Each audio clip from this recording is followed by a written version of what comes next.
following is a QC10 special Klondike presentation.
Orange juice you could want. So do join us today.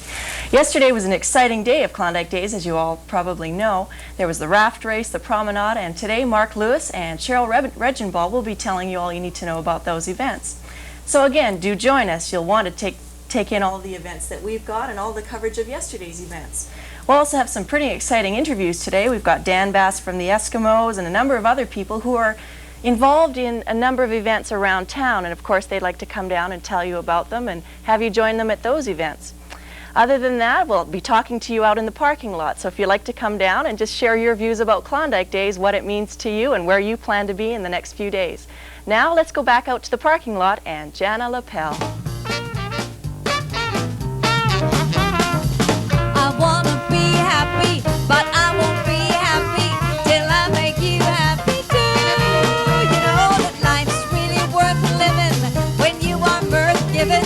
Why can't I give some to you? When skies are gray and you say you are blue, I'll send the sun shining through. 'Cause I wanna be happy, 'cause I won't be happy till I make you happy too. Good morning, everybody, and welcome to our Klondike News Network stage. This is the Klondike News Network band. They're awake. We're glad you woke up to us this morning. It's a beautiful day. Come on down and see us here. We're at 105th Avenue and 114th Street. Free pancake breakfast and lots of entertainment. Come on down.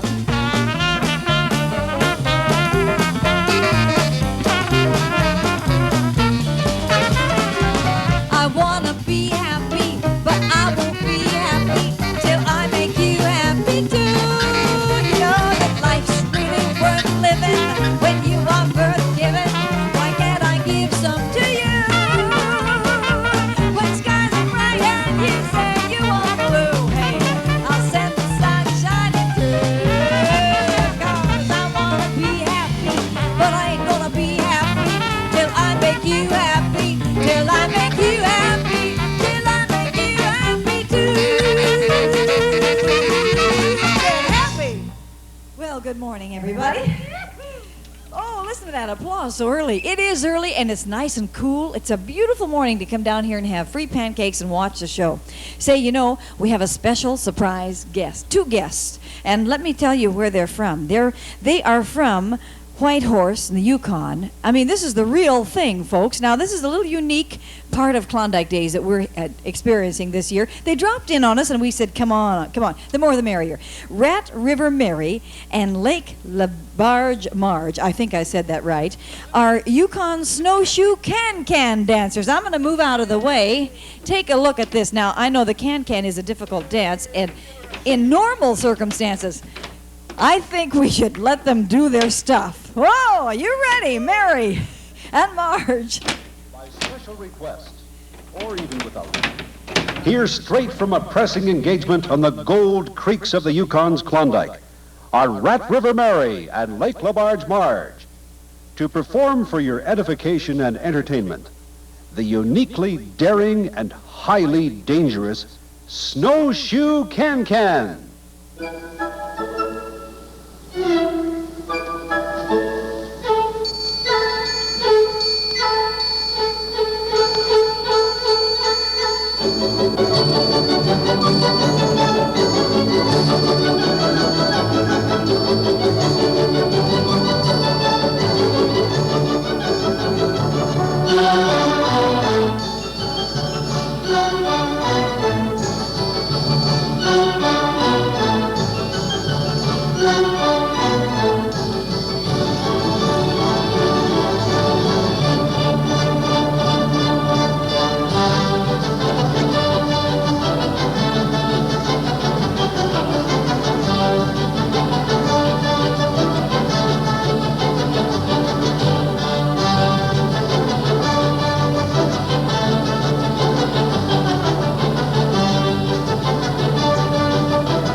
Marge from Whitehorse to the Yukon. My goodness, what a way to start the day, you gals.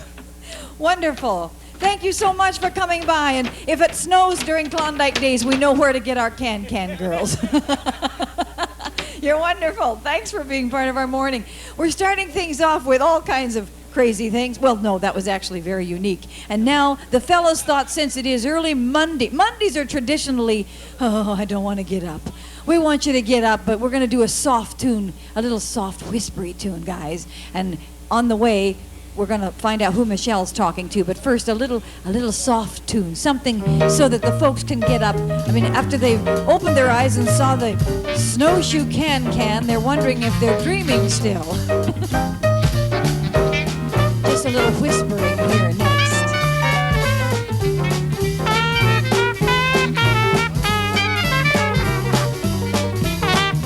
Nothing too loud, just a little whispering music.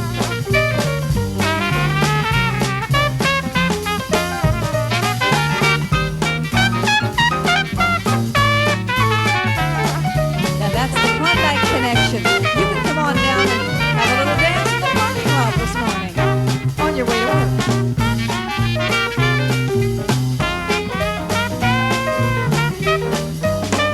While we're listening to the band playing Whispering, we're going to check out what's in the studio with Michelle right now.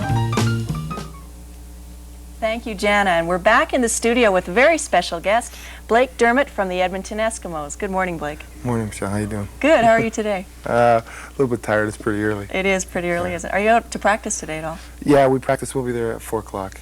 But I'll be here now, and then I've got to be at the exhibition grounds at 8 o'clock this morning. What's going on there? Well, it's a really special day for the Eskimos. Every year we go to the exhibition grounds in the morning, and we're there with the handicapped kids and helping them on rides and off rides, and something what we really enjoy doing. That's pretty exciting for them too, I bet. Yeah, I think it is, yeah. That's great. What other ways do the Eskimos get involved with Klondike Days? Well, I guess every person does individual things. I visit as many things as I can, but we have public relations things to do, and I guess everybody's different as far as that goes. Yeah. Everybody has their own plans, sort of. Yeah. What's new with the Eskimos? How are they doing in terms of standings for those of our viewers who don't know? Well, we're not doing as well as we would have liked. We're 2-1.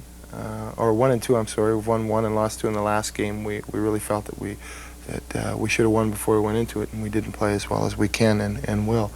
And well, we're hoping to do better. We're not playing this year to lose, so we're hoping we get to the Grey Cup. What are your expectations for, I guess the next game is against Winnipeg? Yeah, well, we haven't beat Winnipeg for as long as I've been here. It's been a long time, and we feel that we're better than we were last year. And we almost beat Winnipeg last year, and so we feel that we can beat them. Well, we wouldn't show up and play if we didn't feel that way. I guess your expectations are the same for the rest of the year then? Yeah, I don't see any teams that we should lose to. I mean, there's no team on paper that says that the Eskimos should lose. We control our own destiny as far as that goes, and I just think that if we do the things that we're supposed to do well, then we'll be successful. How's the morale within the team, just given the fact that the dynasty is over, whether we like to admit it or not, and basically you're starting from scratch? Well, that's kind of interesting, because in my first year, everybody was still there. Mm-hmm. There was everybody that had played in the last Grey Cup was there, with the exception of 1 or 2 players.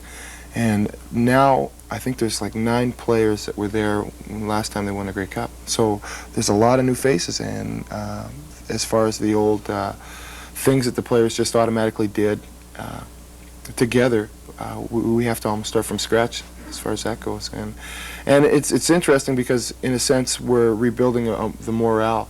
You know, they've been talking about it for the last couple of years about us rebuilding the team, and we basically have to rebuild all the feelings and all the pride and thing, I guess, and it's going on pretty good, and it's fun building that up. And I guess the expectations are off now that it's been a couple of years since the entire dynasty has sort of dwindled. Yeah, some people still think that you know, that has a big thing to do with it, but I think the expectations aren't there. The dynasty has been gone for a couple years now, and we have to move along. And looking forward to the future. Yeah, looking forward to the future. That's good. What are the personal plans for Klondike Days? What might Blake Dermott have? Well, I want to go see it with my wife. My wife and I, every year we go down, and I don't go on any rides like I used to. My stomach can't take it anymore. But you're definitely going to get out and enjoy some pancake sausages and our breakfast out here. Yeah, I'll be out there wolfing down a few sausages. Come down and wolf down a few sausages with Blake Dermott. Thank you very much for talking to us. Thank you. Well, yesterday was the 26th annual sourdough raft race on the wild waters of the North Saskatchewan River. Our own, I'll learn to speak this morning, honest. Our own Mark Lewis was there and files this report. Hi, Mark Lewis on the Klondike News Network. The 1985 World Championship Sourdough Raft Race happens today. The Club du Soleil and one of its spokespeople, Richard, they have one of the more unique get-ups for the sourdough raft race. You got to be hot in that, Richard. It was hot when we first put the costumes on, but with the frivolities around right now, we're cooling off quite well. Club du Soleil, how long did it take to put that unique raft together? About the concept about a month and a half to 2 months, and then we really put it together about 2 weeks. So just 2 weeks? Yeah, we had one raft last year, and we just stripped it from what we had last year and then rebuilt it to what you see now. Okay, what does the Club du Soleil mean? It's Club of the Sun, basically. It's a singles club for people between the ages of 25 and 45, generally. It's fun-oriented. We have dances every second weekend at Silver Slipper. And we have outings like this. We go bowling, we're swimming. We have a lot of single parents, so we provide activities for those kids as well. When did you guys start building this raft? About 2.5 weeks ago. And you built it in a garage? It was hidden from the public? Is there a secret keel to it? Yeah, we actually got a place that lent us a yard, and we stored everything there, and then the main things we kept at houses and the suits and that. The girls worked on them while we were working on the raft. Actually, everybody did everything: welding, painting, the works.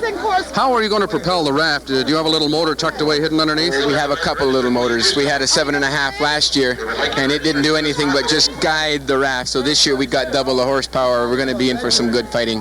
Where is the finish line? I believe Matart Conservatory. There's a bridge there. Okay, and how many classes of rafts are there? There's about 5 classes. There's 2 main entries, which is the commercial comedy, which is what we're in, and then there is the non-commercial entry comedy. Have you had a chance to check out your competition yet? We checked them out last night. I just want to know, who's the choreographer for all of this? About half a dozen members sitting in the Okay. Just we want to get the go ahead. Don't pretend I'm not here. And we never will be done. I've heard that song somewhere before. Yeah, we used the theme of Yellow Submarine and then devised our own words. Okay, in years past, any idea, or would you have any information as to how the novelty raft race class went? It just got better and better each year. Last year was the 25th, and we were involved in that one, and there were quite a few more rafts than this year. But ingenuity was the real thing. People just tried to outdo each other every year. But cost is a real problem. You got to try and keep it minimal. I should ask the very obvious. Can you describe your outfit? You obviously have, what is it, a football helmet with tin foil? What we've done is it's actually motorcycle helmets. Some have pipe pans, some have a little everything, and we've put tin foil on them. The suits are survival suits donated by Medimart, and we had some other donations from ASAP Fine Color, Central Web Offset, Lloyd Pool Installations. All these people helped with various degree of donations and or time. Richard, from the Club de Soleil, I'm going to get out of here. I'm starting to get wet, but thanks a lot for your help. Thank you. Have a good day. I'm going to give it a try. It's too late for that, but I'll try.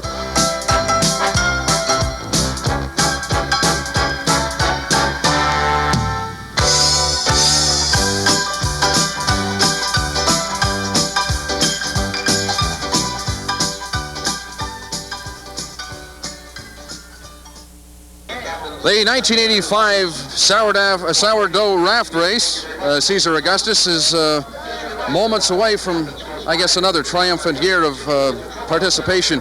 We tried to get on your raft down there. We were just watered right out, but a little bit of a description of your raft. Yes, we were accosted by those young rascals around it. Is it a likeness of Caesar himself that heads our barge? We come via the Saskatchewan, not the Nile.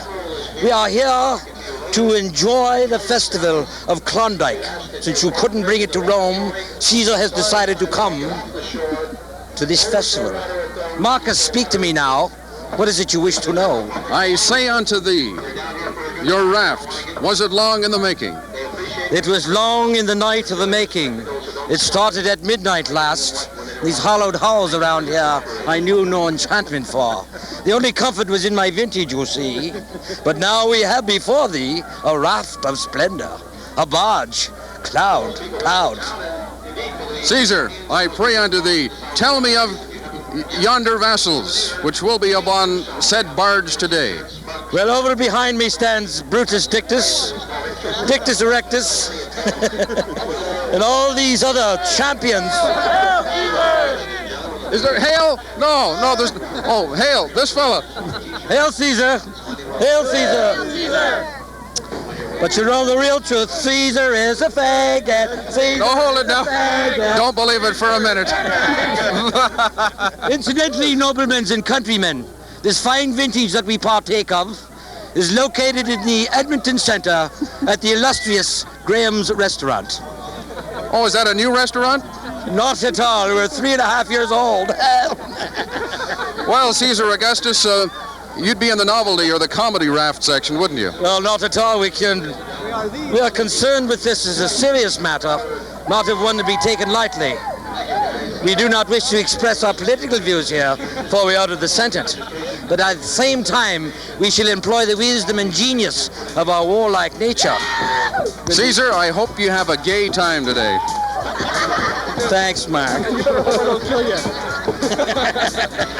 And that's about enough on the Klondike News Network. Thanks, Caesar.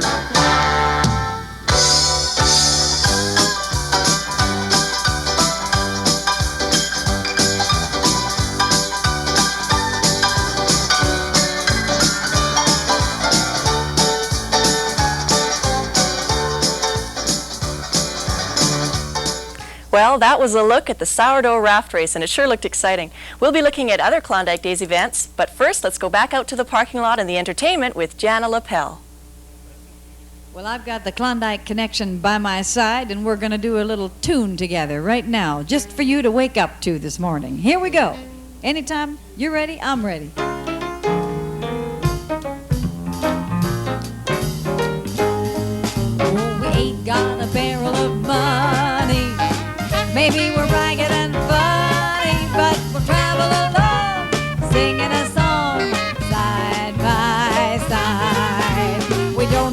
what's coming tomorrow. Maybe it's trouble and sorrow, but we'll travel the road, sharing our load side by side. Through all kinds of weather, what if the sky should fall?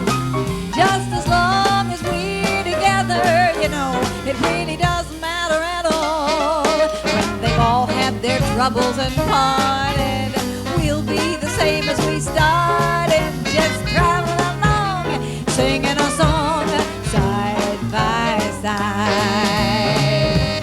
There they go, the Klondike Connection.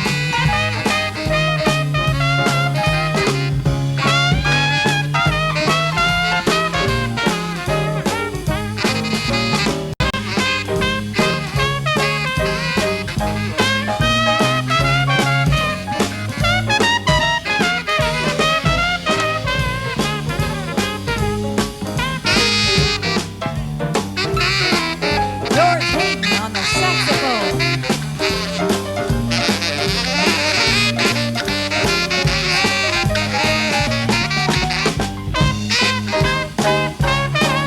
Chuck Barber up here on the trumpet.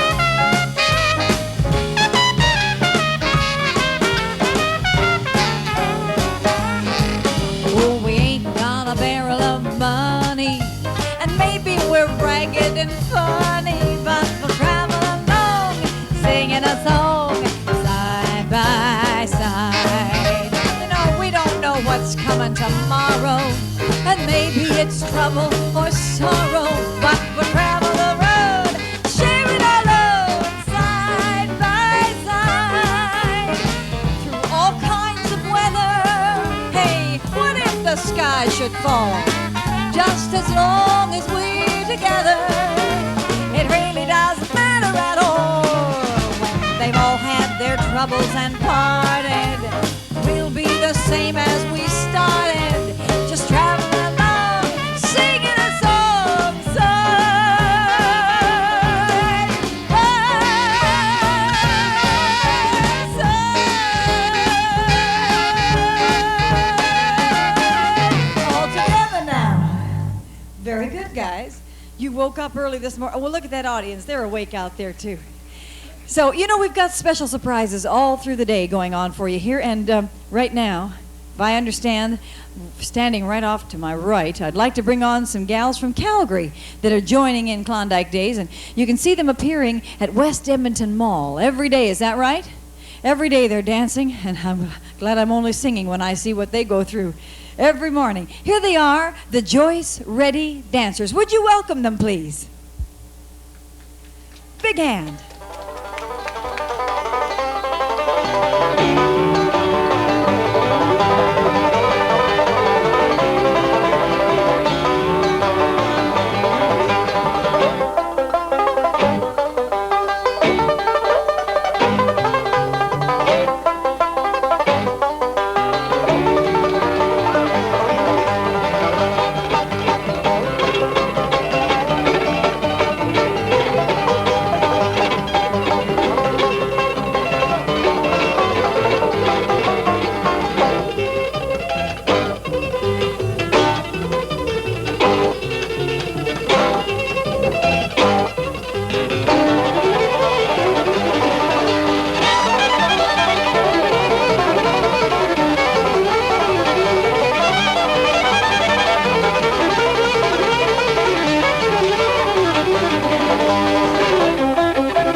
Fellow Texans, I am proudly standing here to humbly see.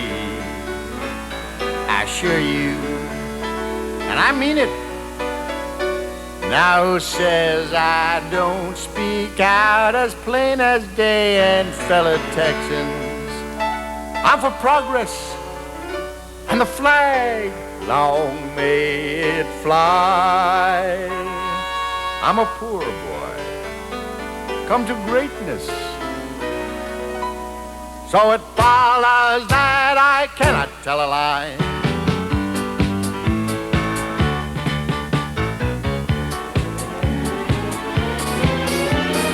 Ooh, I love to dance a little sidestep.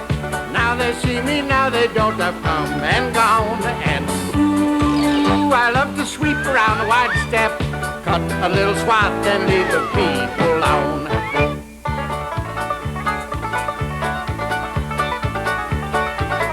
Now, my good friends, it behooves me to be solemn and declare I'm for goodness and for profit and for living clean and saying daily prayer. And now, my good friends, you can sleep nights, I'll continue to stand tall.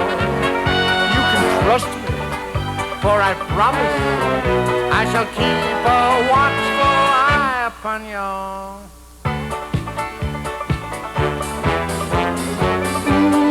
Ooh, I love to dance a little sidestep.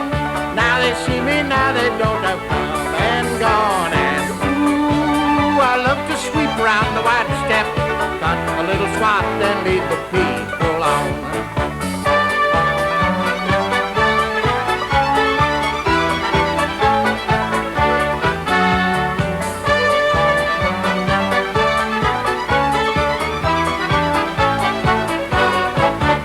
I am taking certain steps here. Someone somewhere's gonna have to close her down. Ooh, I love to dance a little sidestep. Now they see me, now they don't. Have come and gone. And ooh, I love to sweep around the wide step, cut a little swath and leave the people alone. I love to dance a little sidestep. And ooh, I love to sweep around the wide step.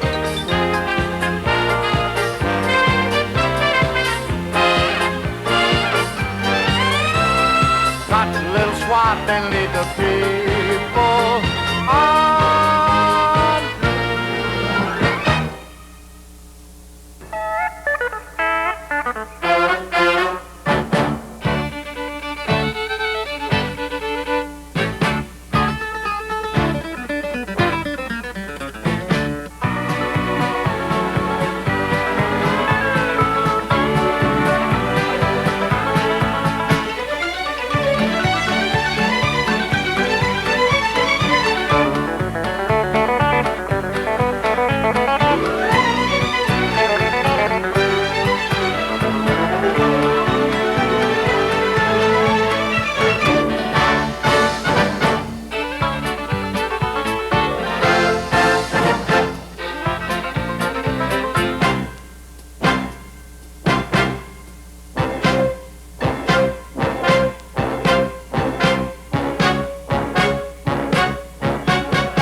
Out here, we're going to zoom into Michelle in the studio. Here we go, Michelle. Thank you, Jana. Well, those were the Joyce Ready Dancers. You can catch them and all the rest of the exciting entertainment right here at the QC10 parking lot, 10538 114th Street. Do join us. Well, while Mark Lewis was attending the sourdough raft race yesterday, Joanne Regenbald was downtown at the Sunday Promenade. Here's Joanne.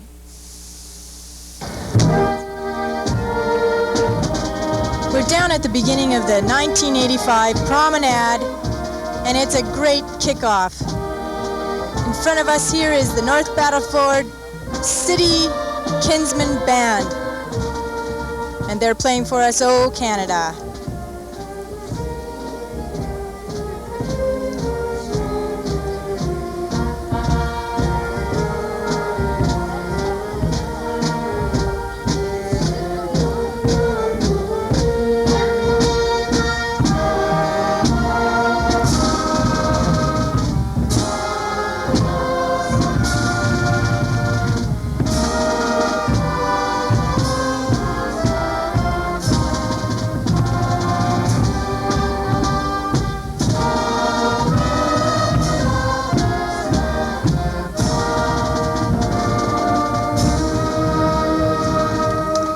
Ladies and gentlemen, the Minister of Tourism, Mr. Al Boomer Adair. Let's have a nice hand for him.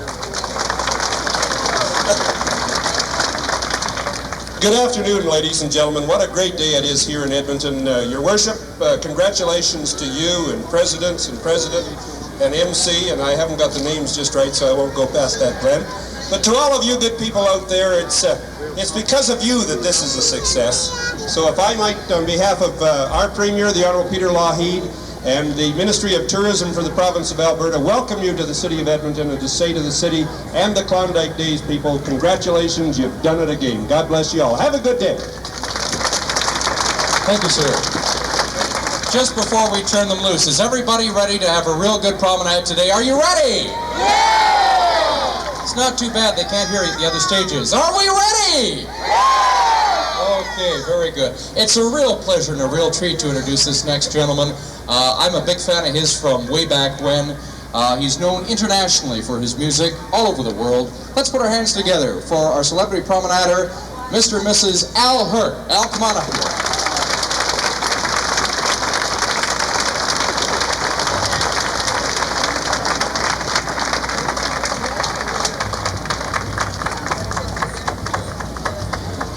Now we're going to impose on Al just a wee bit if we can, because believe it or not, to kick things off today, it's nice to have a national anthem.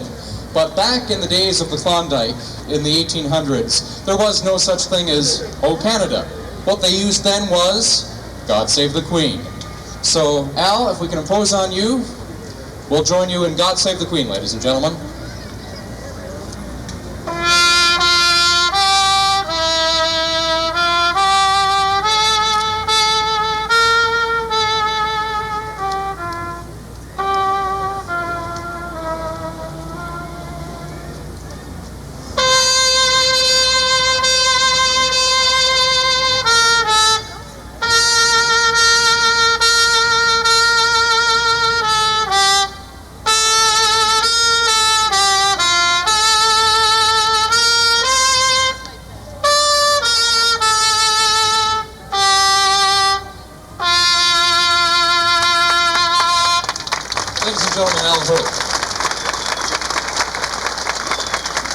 Welcome to Edmonton, sir. Thank you so much. A pleasure to be here. I've been looking forward to this trip. That's it, ladies and gentlemen. Petro Canada's Sunday Promenade 1985 is officially underway.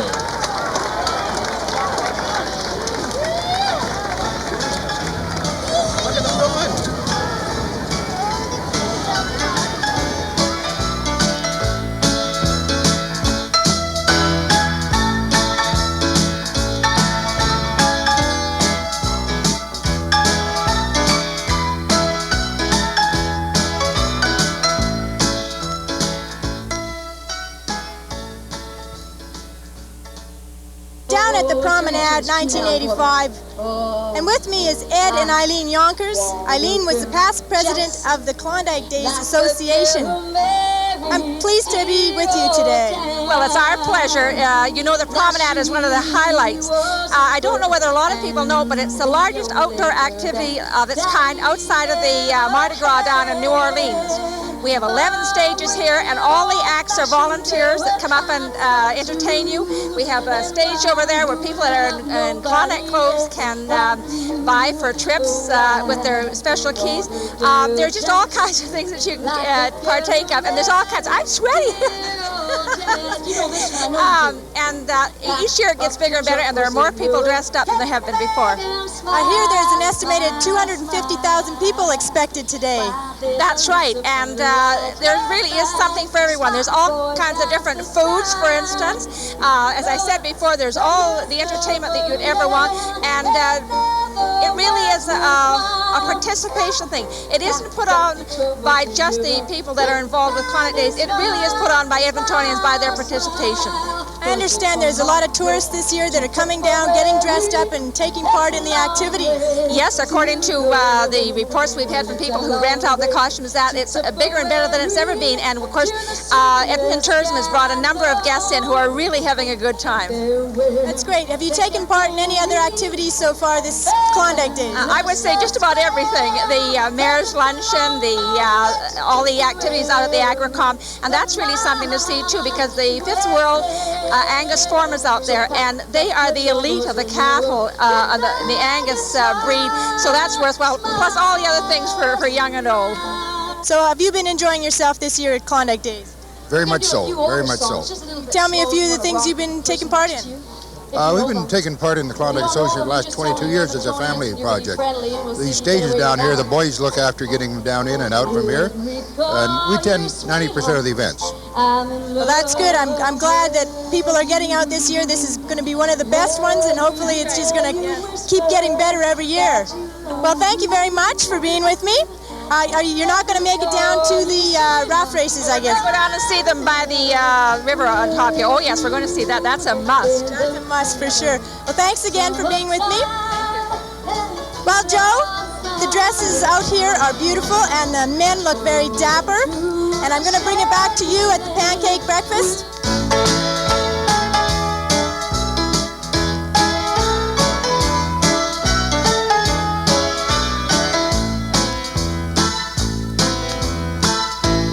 Well, I may not be Joe, but thanks anyway, Joanne.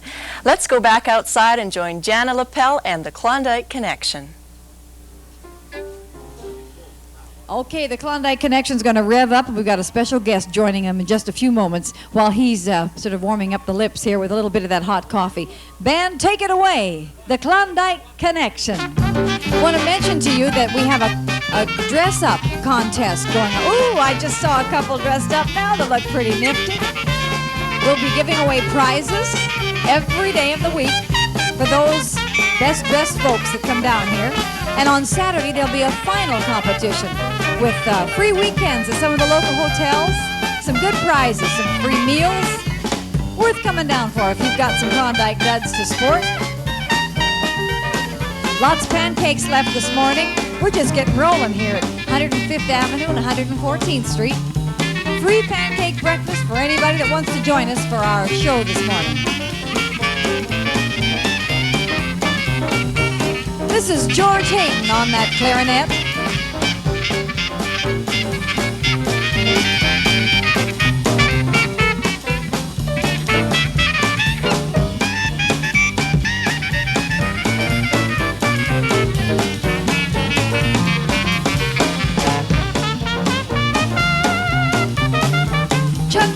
On the trumpet, Captain Chuck.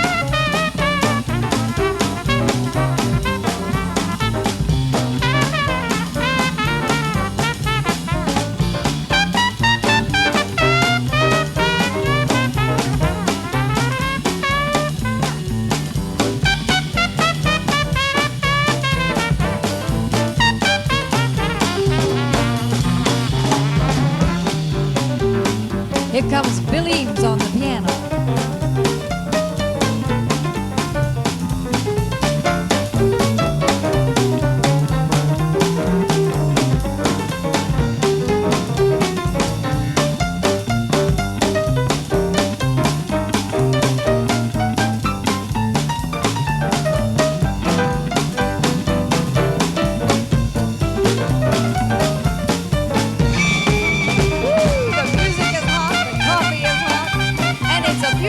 Cool morning.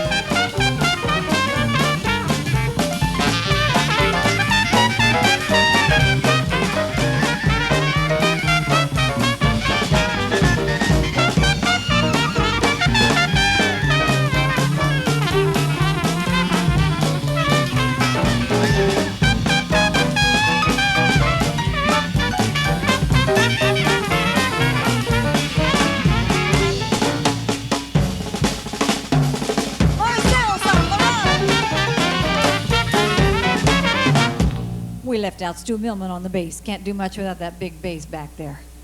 All right. You know, we're going to get around to see some of these folks that are dressed up because the prizes today, we have as many as 4 prizes a day to give away.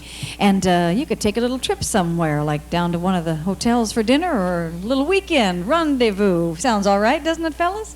Well, you guys are dressed up every day. That doesn't count. How about taking a little sentimental journey in the key of B flat? B flat, like a boy. Yeah. Here we go. You come along for the ride. Come on down here if you want to dress up Klondike and enter our contest. I'm gonna take a sentimental journey. I'm gonna set my heart at ease. I'm gonna take a sentimental journey to renew old memories. I got my bag, I got my reservation. I spent each dime that I could afford. And like a child in wild anticipation, I long to hear that all aboard. 7, that's the time we leave at 7. Well, I'll be waiting up for heaven, counting every mile of railroad track that takes me back. I don't know why my heart should be so yearny. Why did I decide to roam? I'm gonna take a sentimental journey, sentimental journey home. Klondike Connection.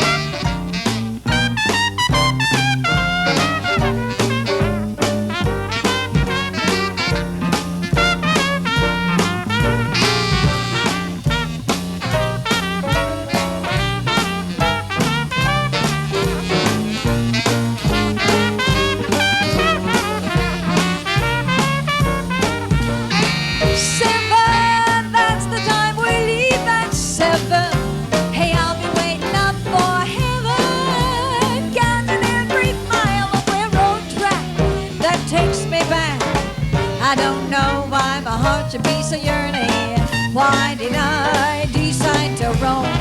I'm gonna take a sentimental journey home, sentimental journey home. I'm going home. Well, I'm not going home. I'm staying right here where the pancakes are. Now, I see them lining up over there. Wendy, can you tell me if we have some folks that are ready to enter the competition? My helper, Wendy, out here is looking for the folks. A lot of people out there dressed up this morning, and it's Monday, too. I think that's pretty terrific. So maybe if we could, we'll get some of those people to sort of come nearby where the cameras can pick them up from over there, I guess. But I'd like to give out some prizes this morning. We have one of these little flight bags here. And inside this, there's another prize, and they go together. There is a set of glasses. I haven't even peeked inside, but I can hear them. Set of glasses and this little bag from Air Canada, and there'll be some free pizzas over at Franklin's Family Restaurant, and let's see, there's a dinner at the Four Seasons, not bad for the first day. So up to 4 prizes we might be giving away this morning, and you have till 10 o'clock to get down here. We're going to give those away at the end of the morning, so stick around for a little while. See, you know, another fellow is joining us this morning, all the way from Calgary. See, everybody comes. They come from Victoria and Calgary and Whitehorse. It's a real review of Canada on this stage for the Klondike News Network. And this fellow that we're going to bring on throughout the morning is named Ken Schultz.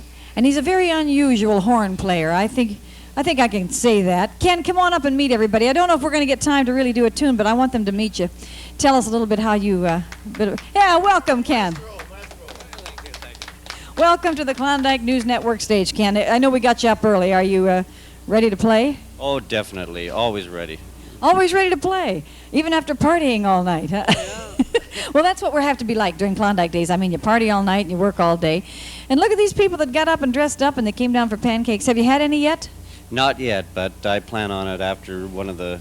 After. I know the feeling. See, when I sing, I don't like to eat the pancakes really before, but it's better to eat them after because they conflict with the singing. Is that the same way with a horn player? Exactly, because otherwise you can figure out what you've eaten for the last month. Is that right? Ooh, that doesn't sound really very... And they're eating breakfast. We better take... Hey, we do have some time here. How about if I figure out where my microphone stand went, set this up for you, and... Okay, we're just, bear with us, folks. We're just going to rearrange the stage a minute here for Ken. What are you going to do this morning to start your day off? Well, I was figuring of doing a tune that was brought up by Clyde McCoy a few years ago, actually about 40, 50 years ago. A tune called Sugar Blues. Oh, sugar in the morning. I love it. Okay.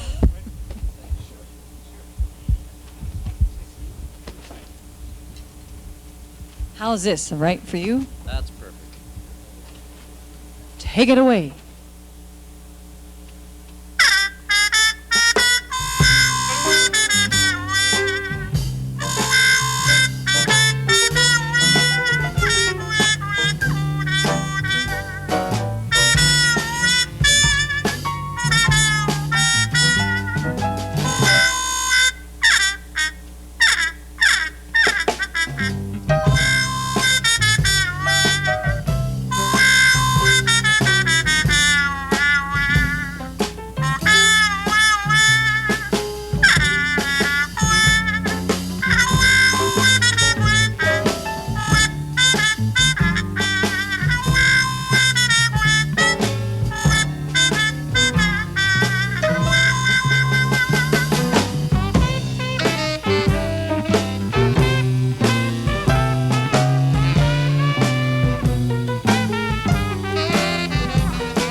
Well, I don't know how many in the audience have heard of Clyde McCoy, who wrote this song, but if you have, you might have heard that he used to be a little bit of a boozer in his days. In fact, he used to go to the dance job with a trumpet under his arm and a 26 of vodka in his trumpet case. Well, one evening he went to the dance job, he had the 26 of vodka, but completely forgot his trumpet. So here's the way we figure that evening would have gone without a trumpet.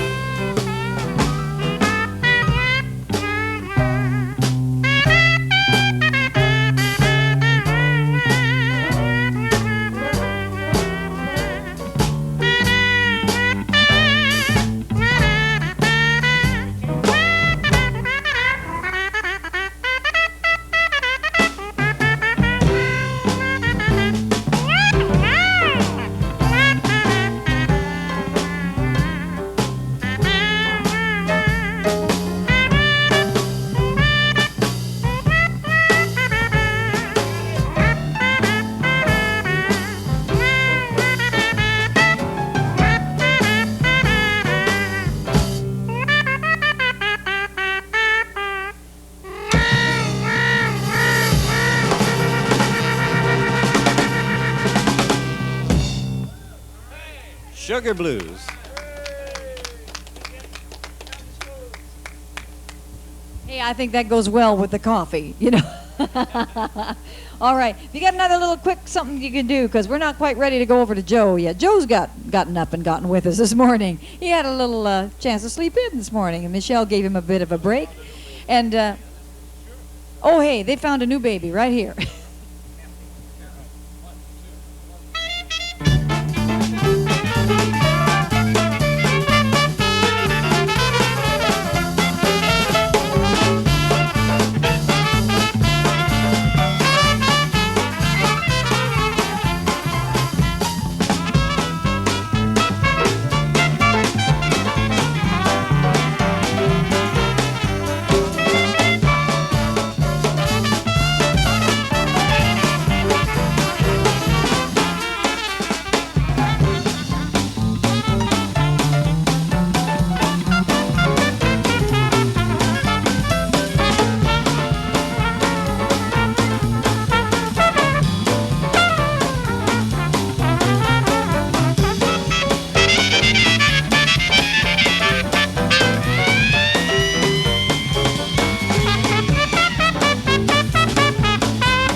Everybody, while they take it away with this new baby, we're going to let Joe take it away right now in the studio. Are you there, Joe?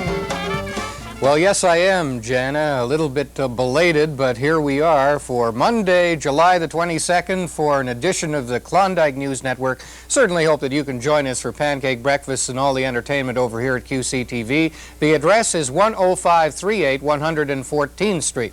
And certainly hope that you and yours had a pleasant day yesterday during Promenade Sunday. The sourdough raft races, they were in earnest, and we'll continue to have some reports on both of those activities. Also want to remind you that from now right through until Friday, we are going to have an adults Klondike dress-up. You remember yesterday we had the kids down, say about 11:30 or so, gave away some prizes. Well, we will, in fact, give away some prizes as well to the adults. There'll be 2 contestants every day, and we're judging on the basis of Klondike authenticity and creativity. So do come on down, because we will be judging you, and of course, excellent prizes will be given away as well. Well, gold panning has become a popular event during Edmonton's Klondike Days. Let's now join Mark Lewis down at the big mountain at the Northlands Exposition. You may have heard the expression, there's gold in them hills. We're down on the banks of the North Saskatchewan River, just below Emily Murphy Park. Chris Kapler, a member of the Alberta Gold Prospectors Association, is here. And the hum of a motor in the background is the motor that's generating the water that's powering the sluice and cleaning the gold. And I guess the very obvious question is, how much gold have you found? I found enough to put in my hand today. How much would that be? Obviously, what, a quarter an ounce, eighth ounce? Probably quite a bit less than a quarter of an ounce. I understand that once an ounce of gold has been accumulated, you have to report anything in excess of an ounce. Is that true? That's right, yes. To the, you have to report it to the Mines and Minerals Department. What's the process from there? To big, huge royalties going to the government? Well, I suppose that they tax you on the amounts that you find over an ounce. Okay, what's the process, Chris? You set your sluice up, and then what happens? You shovel dirt into it. What's the process from there on? Well, the flow of the water running into the sluice box and the grates and the mesh carpet that are at the bottom of the sluice box help to trap the gold. The gold here in Alberta is very fine. It's something like flour gold. It's very concentrated in some areas. It is very fine. You won't find very tiny nuggets anymore along the banks of the river, would you? It's quite possible that you find tiny nuggets, but I haven't found any yet. It's illegal to operate a sluice within the boundaries of the city of Edmonton on the riverbanks, is that right? That's right. You have to obtain permission from the city of Edmonton in order to do something like this within the city. But it's legal to manually pan gold and step into the river and do it that way? That's right. You can pan for gold anywhere you like in Alberta. Why operate a sluice as opposed to panning by hand? Sluicing is a much more concentrated way of accumulating the gold that you want to get in the end process. What can I say about it? If one wanted to run down to the hardware store and pick up a length of hose and get some boards and some grate and then buy a very small pump, are you looking at minimal costs, or is it starting to get expensive? The costs are minimal, but the most expensive thing is the pump, which is, the pump I have is about $300, which is a considerable amount of money. The sluice I've made myself, and with the help of one of my brothers, who's a pretty good carpenter. I notice you have your pump in the river, you're drawing water from the river, and you're running it through the sluice, and you're sending the water away from the river. Why is that, the water that goes through the sluice? Well, to make this procedure legal, it has to go into a settling pond. And that's exactly what I've done here, was drain the water into a settling pond. Why do you drain it into a settling pond? Because of the disturbance that you're creating with all the sand and the loose gravel. All of the silt eventually has to settle back into the soil, and the water continually goes down back to the water level, but it's purified by then. Anyone that wants can motor on down to Emily Murphy Park and come on down. Can they actually help in the prospecting for gold? Sure, I've got a number of pans here, and they can watch me operate my sluice and ask all kinds of questions. Some of the hardier specimens are even shoveling dirt into your sluice. Why do you let them do that? It's a good experience for everyone. Gets you out of, saves a little on the muscle power, isn't that right? That's true, yes. How long really should one be at prospecting to gain the experience before you actually set up an operation such as yours? Well, I've panned around Alberta for a number of years, and I finally did get interested in building my own sluice box, and I've had it now for about 4 years, I would suppose. Have you ever attended the World Gold Panning Championships in Taylor, British Columbia? No, I haven't. I really don't have an interest to do something that great. What about the North Saskatchewan River on the scale of 1 to 10 for finding gold? If 1 were the best and say 10 were the worst, where would you rate the North Saskatchewan? Anywhere within the city boundaries here, even just outside of the city, As long as you've got good access to the river and you find a good gravel bar, you can go down there and hopefully you're pretty successful. Is this river a pretty good one to pan for gold? This is a fine river to find gold on. Whereabouts have you prospected around Alberta? Oh, I've been to Swan Hills area, I've been to Red Deer area, I've been out to Pameda areas, further west of Edmonton, 100 miles, say. Generally, I stick close to Edmonton, though. Where would the best spot in Alberta be? I'm going to put you on the spot now, Chris. The best spot in Alberta is right here where I'm standing. Okay, it's profitable. This is the most productive. You have a little vial of gold in your pocket. Is it still in your pocket, or have you passed it on to someone? No, I still have it. Okay, let's haul it out, and if you can hold it up and point it toward the camera, we'll get an idea of what exactly it is. There it is. This is a very small amount of gold that I found here in the North Saskatchewan River. This is purely a... Would there be enough there to go into someone's tooth? Oh yes, this is enough for somebody's tooth. Chris Kapler, thank you very much. Continued good luck. The medallion and cross hanging around your neck, did that formerly belong in the North Saskatchewan River, or did it come out of a jewelry store? No, this came out of a jewelry store, unfortunately. Okay, Chris, thank you very much. Well, gold, that's right. It's all happening from the banks of the North Saskatchewan River. Your invitation to drop on down and either pan for gold or do some prospecting. Doesn't cost anything. You'll get some sun and it'll be fun. I'm Mark Lewis on the Klondike News Network.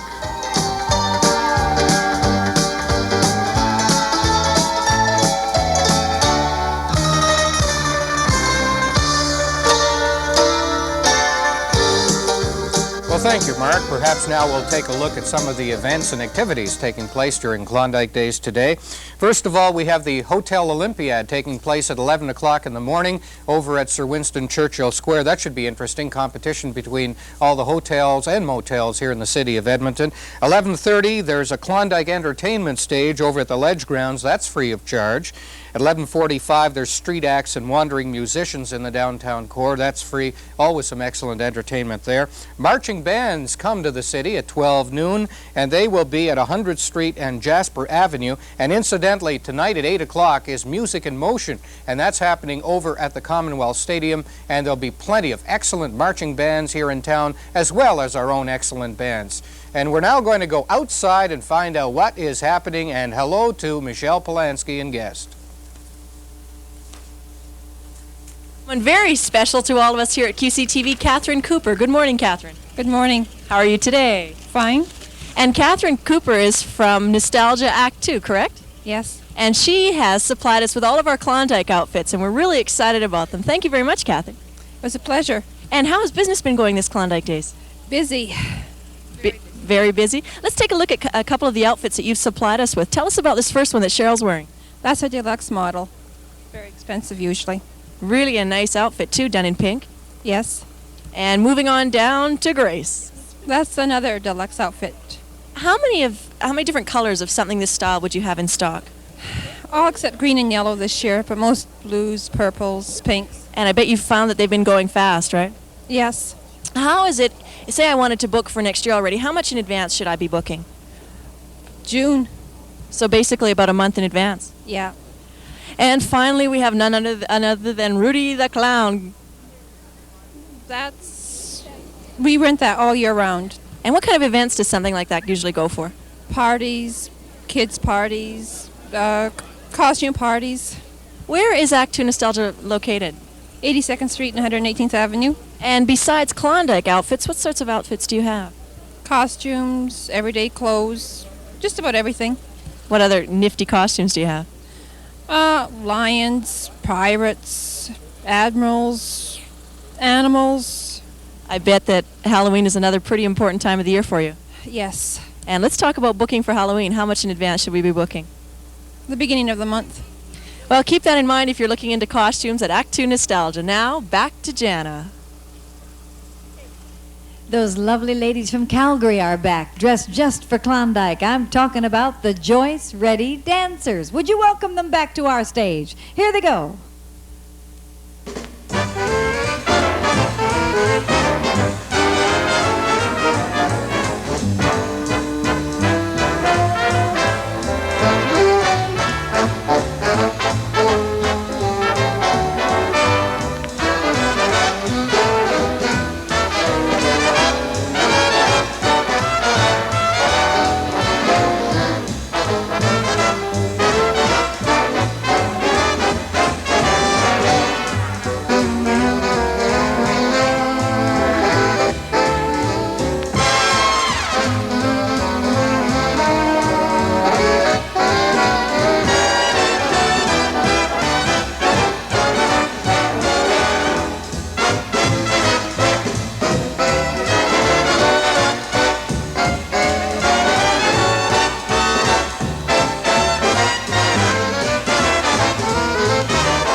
meanwhile, we're going to go back to Joe in the studio. I don't know if he's doing his exercises.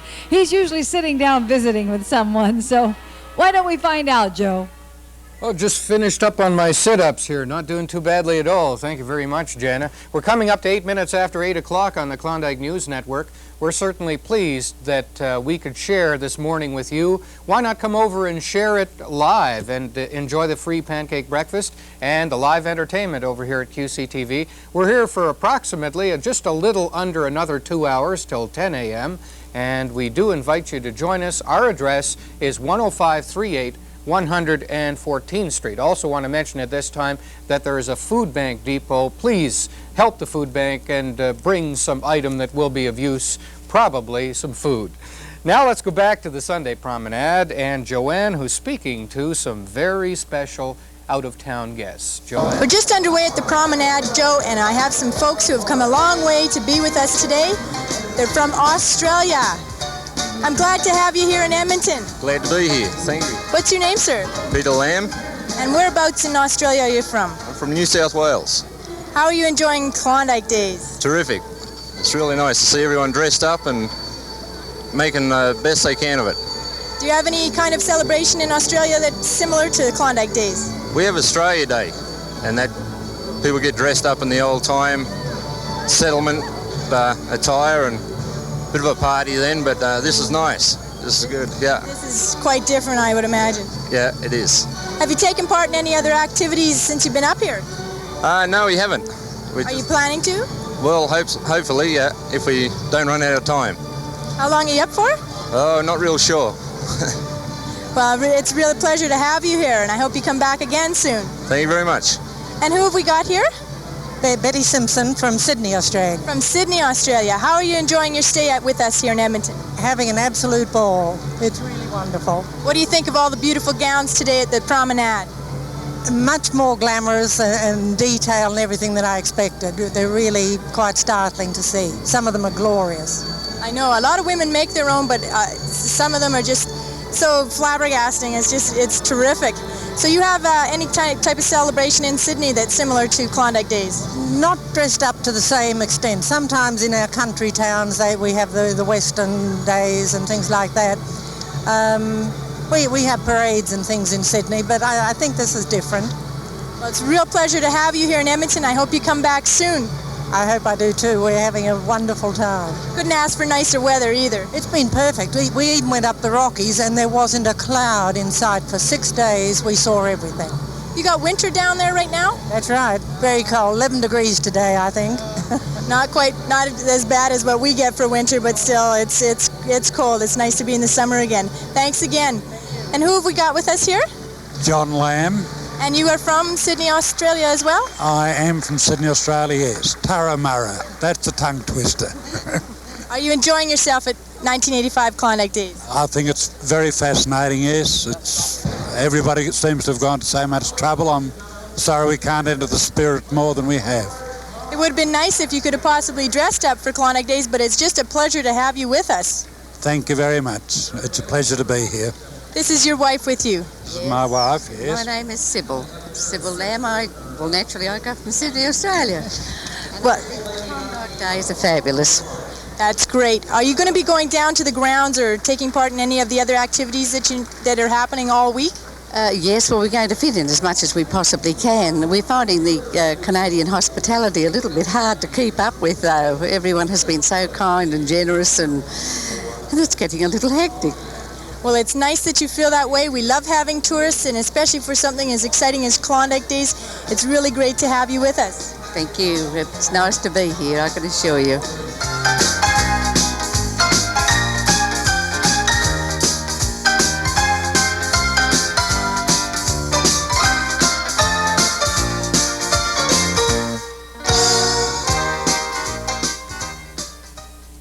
I've got a couple of girls who are dressed perfectly for Klondike Days. What's your name? Karen Kaslevich. And your name? Jackie. Where are you girls from? Edmonton? Yeah, we're from Edmonton. Your dress is gorgeous. Did you make that yourself? No, my boyfriend's mother made my dress and my mom made Jackie's dress. Are you two sisters? Yeah. Oh, really? So are you enjoying Klondike Days this year? Yeah, we certainly are this year, yeah. Are you taking part in any of the activities yourself? Yes, I am. I dance with the Klondike Cats. We're dancing at the Army and Navy Club and other places around town. But they just finished dancing over there at the stage today. Oh, great. I wish we could have got some footage of it. Maybe we'll catch you at a few of the other events. Yes, we will. Thanks very much. And how about you? Are you in the dancing group too as well? Or? No. I just go to the exhibition and go on rides and stuff. So have you been down to the grounds yet? No, not yet. No. What other activities have you taken part in so far this year? Just go watch her dance all over. Are you hoping to become a dancer yourself? Oh, yeah. Got a good sister to teach you how to do it, eh? Yeah. That's great. How about you? Are you going to be taking part in like any activities other than the dancing? Are you going down to the grounds or? Yeah, hopefully I'll get a chance to go down to the exhibition at least once or twice. Are you going to dress Klondike? Yeah, maybe we'll go tonight and dress Klondike. Well, that's good. Best of luck to you girls during Klondike Days. I hope you're lucky down there. Have some fun on the rides, and it's been a pleasure talking to you. Thanks so much. Thank you. Well, Joe, to you at the pancake breakfast. And like I said before, you better save me some of those.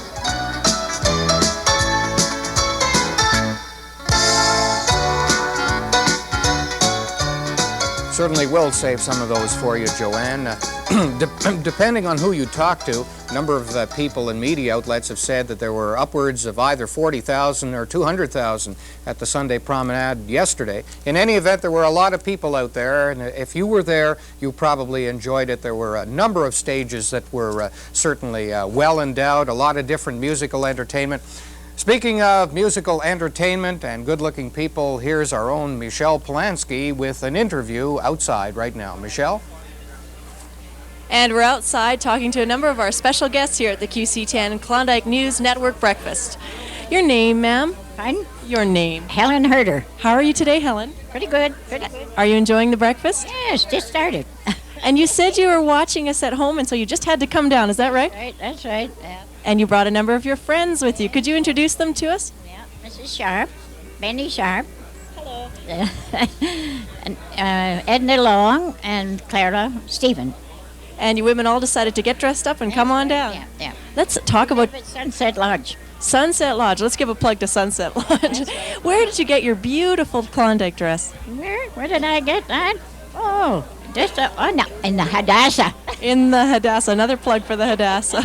Let's talk to your friend here. The only one I could get is big enough. Don't say that. Don't say that. Especially while you're eating breakfast. How's that? How are you today? Very well, thank you. And what a beautiful dress you have on. Pardon? What a beautiful dress you have on. Thank you. From where did you get that? Where did we buy it? That's what she's asking you. Yes. Where was it? At the... What store was that? What was that? Where did I get this from? Pardon? At the Crocodile. That's where they got it from, the Crocodile. Well, just talking to a few of our guests, and we'd like to talk to you, so come on down to the QCTV Connection Center. Now, back to Jana Lapel. Here I am with a couple of beautiful-looking people dressed Klondike on a Monday morning. Can you imagine? They came down for breakfast. How was breakfast? Good. This is Mr. and Mrs. Coots, if I've got that right. And is it Norman and Ozaline? And they've dressed, look how they're matching. Did you do this yourself, Ozaline? Yeah, most of it. You did. You made these costumes. Designed it too. Well, that's outstanding. And so for doing this and for coming down and sharing with us, here's a certificate that'll get you some dinner at the Four Seasons Hotel. That sounds pretty good. Worth getting up for and coming down this morning, huh?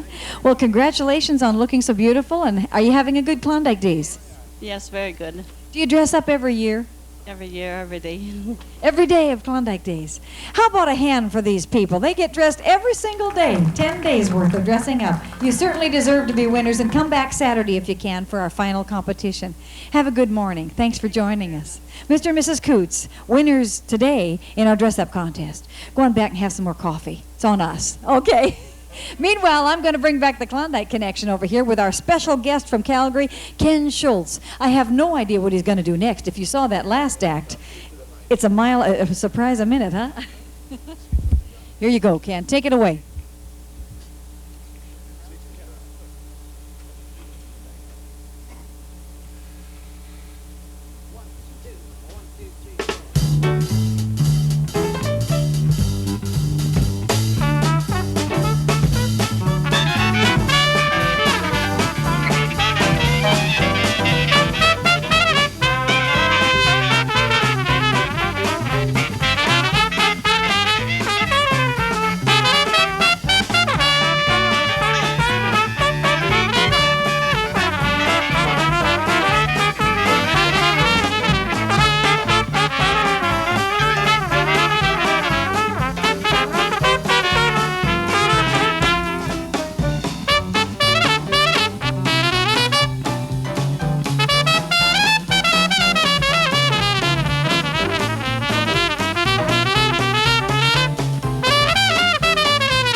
Well, you guys play very well in the early morning. How do you play at night? I mean, you're just warming up this morning. Listen, I understand we've got a couple of minutes left. Why don't you do something else? Makes me want to dance. I know the folks out here having pancakes and breakfast are enjoying this. And pancakes is our breakfast. I can't talk this morning, so you better play. By the way, if you want to get in on this breakfast, it's free. And we're at 105th Avenue and 114th Street, right at the QC10 parking lot. We're calling it the Klondike News Network, all through Klondike Days, every day, 7 to 10 in the morning, Monday through Friday. That's today, isn't it? Monday, yeah. Oh, I'm all right. And then if you come on Saturday for our wind-up day, it's going to run from 9 until noon. Take it away, guys. Are you ready? Yes, we are going to play once again. Is it true what they say about Dixie, featuring Kenny Schultz? F.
But it's true what they say about Joe Troxler. Now, he sits in the studio and he watches his watch, and he wants us to be ready for him. You see, when he's ready to go, he doesn't like to wait. So keep it going, guys. We're going to send it right over to Joe right now. Thank you, Jana. We'll be back with the Klondike Connection a little bit later on. We talked earlier about a very popular event taking place today, and that's the Hotel Olympiad. With us is Dan Lavery. Dan, welcome to the program. Thank you very much. Dan, you are the chairperson, or the chairman, I guess, of Hotel Olympiad, and that has been a very, very popular event in the last few years. Yeah, it originated about 5 years ago, and this year we have 17 hotels in it, and supporting with a 85-piece marching band, and the mayor's going to be there. And oh my goodness, you got a lot of hoopla this time around. It's really large now. Who's the dancing band going to be today? I'm sorry, I don't know what the band's name is. It's part of the Klondike Days.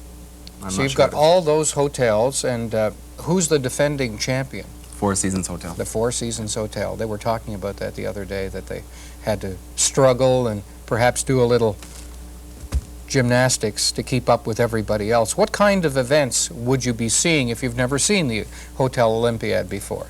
You'll be seeing a kitchen race, a waiter's race.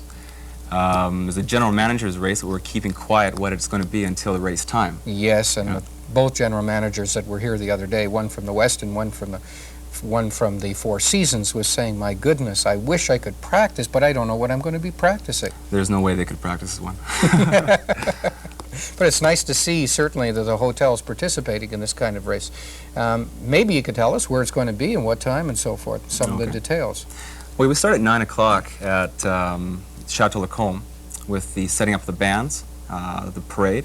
The parade route begins at 10:15 along 101st Street to 102nd Avenue into Churchill Square. The mayor is going to be cutting the ribbon this year at 11 o'clock, and the events begin at 11:20. And we'll just take it right through the day. What is involved in your position as chairperson? Because I know a lot of people I've talked to, chair people, they're looking at things perhaps a year in advance. Would you have to do likewise?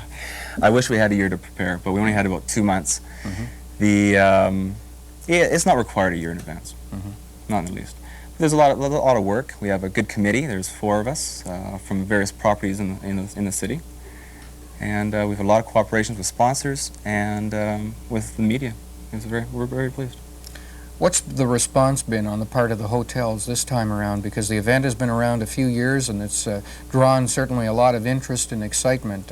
Are you having to go to the hotels and say, would you like to participate, or are they basically coming to you? Very solid support. They originally, we put out a release asking all hotels to come, and the support was fantastic. We hadn't had any problems. They're willing to do whatever they can for us, and that's exactly how it should be. Next year it should even be better too. What about sponsorship? Is that difficult to come by? No, sponsorship was really good this year. We mainly it's Molson and CKXM. We have Klondike Day Balloon Safari, and we have a number of other participants. We have them listed. There's Schema Dream. There's a number of them. There's about 14 of them actually. You're having to compete, of course, with a lot of different activities. How'd you find the media support? Because they're having to cover a lot of different things at one time. Again, very supportive. Haven't had any problems. They've been willing, giving, most accommodating. Okay. Would you be willing to tell us if you have any new wrinkles for next year's Hotel Olympiad? Not at this point. Said like a true politician. Thank you very much, Dan. I want to thank you. Dan Lavery, who's the chairperson of the Hotel Olympiad. It all takes place today about 11:20 at Sir Winston Churchill Square, I take it? Yes, sir. Okay, excellent. So we'll be talking to a number of different people a little bit later on. We're back outside now, and apparently we've got some barbershop quartet activity. They're just waiting in the wings, ready to perform for us. By the way, you are watching the Klondike News Network. It's approximately 8:30. You have another hour and a half to get down here. Free pancake breakfast, 10538 114th Street. We're back outside. Well, we're back, and we have another surprise for you this morning. We're just making sure that they sound all right on the microphones over here. The surprise is 3 of a kind. And if you look down the row here from me, you'll see why they're called 3 of a kind. 3 ladies dressed beautifully for Klondike Days. I'm going to sort of back up here, and, well, I don't have to do that. You've got a microphone. I'll stand right where I am. Introduce yourselves kind of down the line here. And I'm Margaret Lumley, and I sing in between somewhere. Carla Wagner, and I sing the low part. All right, and where are you all from? Well, originally I'm from Scotland, but I stay in St. Albert now. Never would have guessed that. How about Heather? Native born? Yeah. Wow, okay, and Carla? Edmonton for the last 5 years. And where was original home? Oh, I come from Saskatchewan. Aha. Everybody comes from somewhere, but you come from Edmonton. All right. A real Klondike gal. Well, we're just getting set up. We're going to have our Klondike Connection trio do some things with you. And if they're ready, are they ready back there yet? You know, you have to bring clothespins to a music job in the outdoors like this. They're clothespinning down the music so they can stay in the same spot you gals are in. And I know you're busy working all over town. Where can we see you? Uh-huh. Okay, we'll look forward to having you back again. And so you're all over the city. And if you're at West Edmonton Mall, are you doing 4,000 shows a week there? Edmonton Center. Oh, we have to give a plug to everybody here. Okay, okay, I'm going to give my mic to you. Apparently it's working better. Is that right, Marty? Okay, Marty's our main man here to make sure everybody can hear you. I'm going to give mine to you. And if the guys are ready, why don't you just take it away? Show us what you're doing over there at Edmonton Center.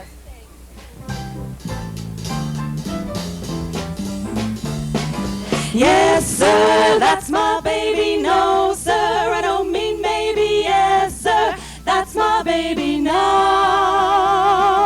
Yes, ma'am, we've decided. No, ma'am, we won't hide it. Yes, ma'am, you're invited now. Oh, by the way, oh, by the way, when we reach that preacher, I'll say with feeling, hello, my baby, hello, my honey, hello, my ragtime guy. Send me a kiss by wire, baby, my heart's on fire.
we're going to do, Carla? The next one we're going to do is diamonds, and these are my favorite things, and I'm sure they're lots of ladies' favorite things. The French are glad to die for love. They delight in fighting duels. But I prefer a man who lives and gives expensive jewels. A kiss on the hand may be quite continental, but diamonds are a girl's best friend. A kiss may be kind, but it won't pay the rental on your humble flat, or help you at the automat. Men grow old as girls grow old, and we all lose our charms in the end. But square cut or pear-shaped, those rocks don't lose their shape. Diamonds are a girl's best friend. A well-conducted rendezvous makes a maiden's heart beat quicker. But when that rendezvous is through, these stones still keep their flicker. There may come a time when a lass needs a lawyer, but diamonds are a girl's best friend. There may come a time when a hard-boiled employer thinks you're awful nice, but get that ice or else no dice. Ease your garden stalks are high, but beware when they start to descend. It's then that those louses go back to their spouses. Diamonds are a girl's best friend. Best friend. Diamonds, diamonds, diamonds, diamonds, diamonds, diamonds, diamonds, diamonds are a girl's best friend.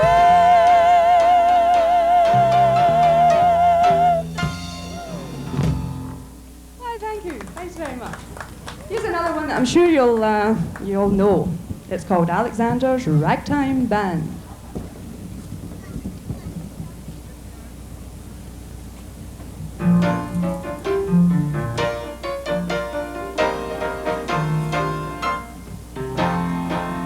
Oh my honey, better hurry and let's meander. Ain't you going to the leader man, ragged leader man? Oh my honey, let me take you to Alexander's grandstand brass band. Ain't you coming along? Come on in here, Alexander's ragtime band. Come on in here, it's the best band in the land. You can hear a bugle call like you never knew before. So natural that you wanna go to war. That's just the bestest band. What I am, my honeyland. Come on along, let me take you by the hand. Up to the man, who's the leader of the band. And if you care to hear that Swanee River played in ragtime, come on in here, Alexander's ragtime band.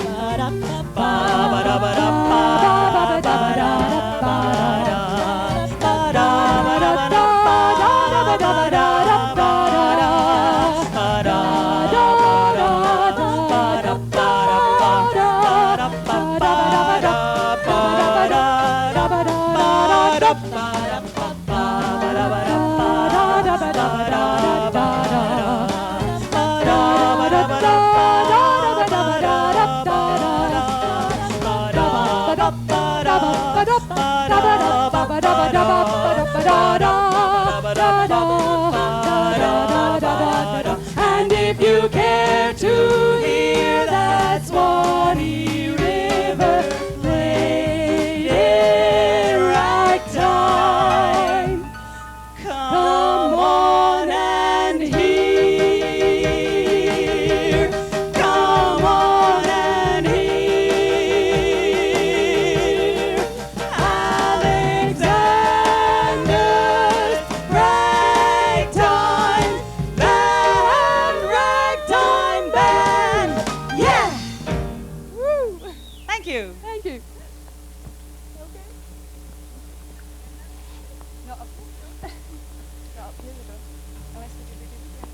is that it for this set?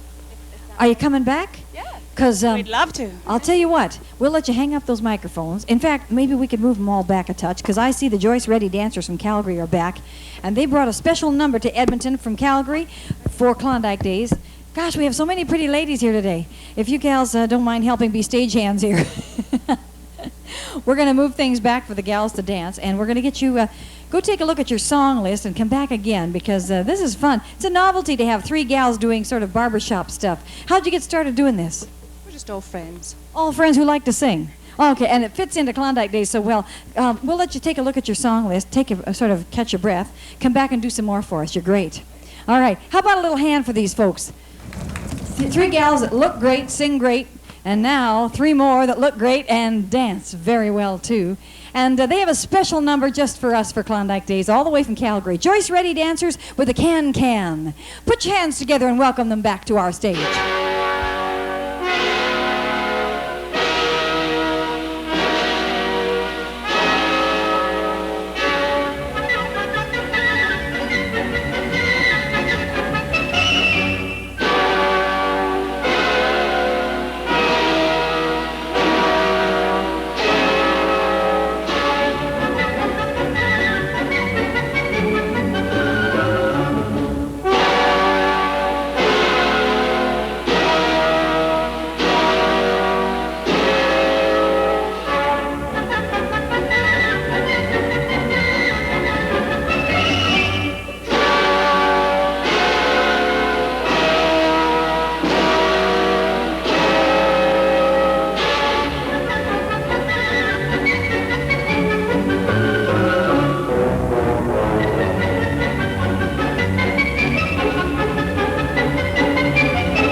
right, the can-can, Calgary version for Edmonton.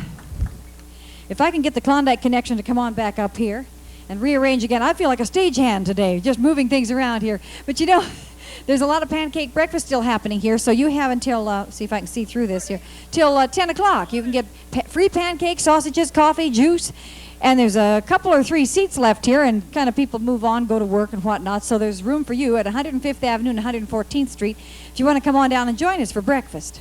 And you know, right now, that fella from Calgary's coming back up here, Ken Schultz, and he's brought a whole bunch of instruments with him. I don't know, he plays more than, you don't play them all at once, do you, Ken? Not quite. This is going to be interesting. I don't know if you saw earlier, he played a mouthpiece. Made it sound better than a lot of people do on the whole instrument, I'll tell you. Anyway, I'm going to just, is this how he needs to do? He needs to, I thought you were going back to the truck to get a bunch more. This is really a one-man band. Okay. I'm going to get out of the way, Ken, and you fix this just how you like it, and play whichever instrument you'd like to play, or play them all at once, however you do it. Okay, thank you, Janet. This is a tune we call Dueling Trumpets. B-flat, blues. B-flat. 1, 2, 1, 2, 3, 4.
Fantastic. Listen out there, if you need a band, just hire Ken Schultz. He plays them all.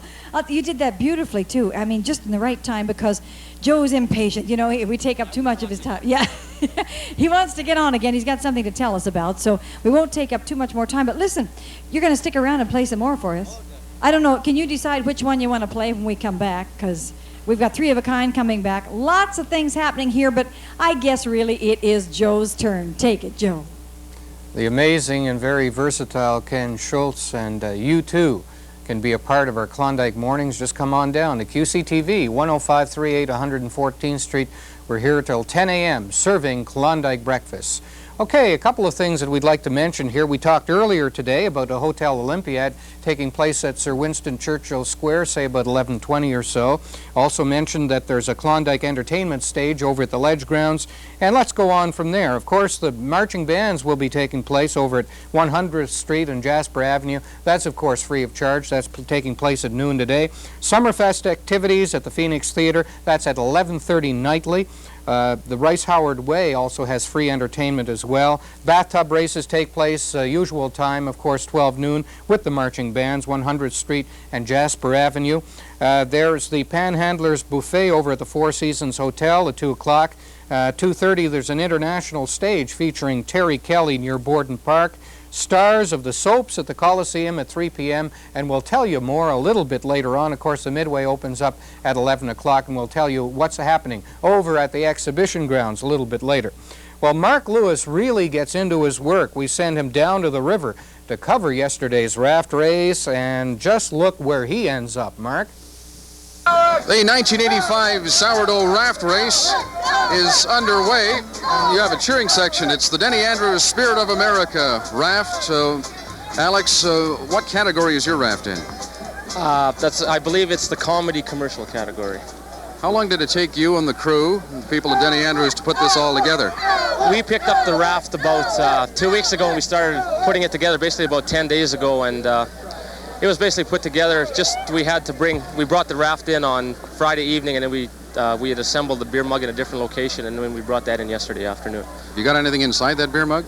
I really can't tell you that. No, we don't. No, we're a good group of people. Why do I believe you, Alex? Okay, maybe you'd want to name some of your crew members. Can you remember all the names? Yes, I can. This is Paul Gill. He's our artist here. He's done majority of the artwork, including the coloring of the beer mug. Colleen is one of the waitresses that works at the American Bar. She's here to supply some beauty to the raft. Martin is our resident expert swimmer. He's a lifeguard in his spare time, so he's here to help us out in case we get stuck or if we go underwater. Spencer is one of our bartenders. He is here to help us out as well. Brad, the guy with the Goose Busters water tank on his back. He's our head doorman at the American Bar. Marlene, who's standing up right beside the mug there, she's one of our waitresses. And Glenn, the guy with the life jacket back there, he is our captain. Have you ever been in a sourdough raft race before? No, I haven't before. I'm looking forward to it. It's going to be a lot of fun. We've met a lot of people here in the last couple of days, and it's just been incredible. The camaraderie and everything is just phenomenal. It's really good. Did you camp out here overnight last night? No, we came in about 2 o'clock in the morning, and the other people came in after the bar shut down at 3 o'clock. They got here about 20 to 4. But Friday was the night we camped out. We came here and got our spot up on the road there, and we were 21st in, and got in about 4:30 there. So, Alex, have you had a chance to give your raft a test to see how it handles, how quickly it goes? No, we haven't. That's what we're afraid of. We know it's going to float, but just we're worried about basically bottoming out. Bottoming? Yeah, exactly. First day with my new tongue, sorry. But no, we're basically worried about bottoming out now. We know we're gonna float. I mean, there's no problem with that. The raft we had purchased before, the frame's gone through 3 different sourdough raft races before, and we just improved upon it. We reinforced the frame, and then we reinforced the middle to hold up our beer mug, which weighs about 250 pounds. So, you have a 25 Mercury outboard on that. That'll get you going at a pretty good clip. Yeah, that's just out maneuver people that are, we're the good guys in this thing. We're not out to hit anybody. We're just anybody who comes after us with water bombs, so on and so forth. We're just trying to get away from them, that's all. Alex, thanks a lot. Good luck in the novelty or comedy event, and we'll see you after the race. Thank you very much, and you'll see us in the winner's circle. Thanks, Mark. Thank you. That's it. The Denny Andrews Spirit of America comedy raft entry in the 1985 sourdough raft race.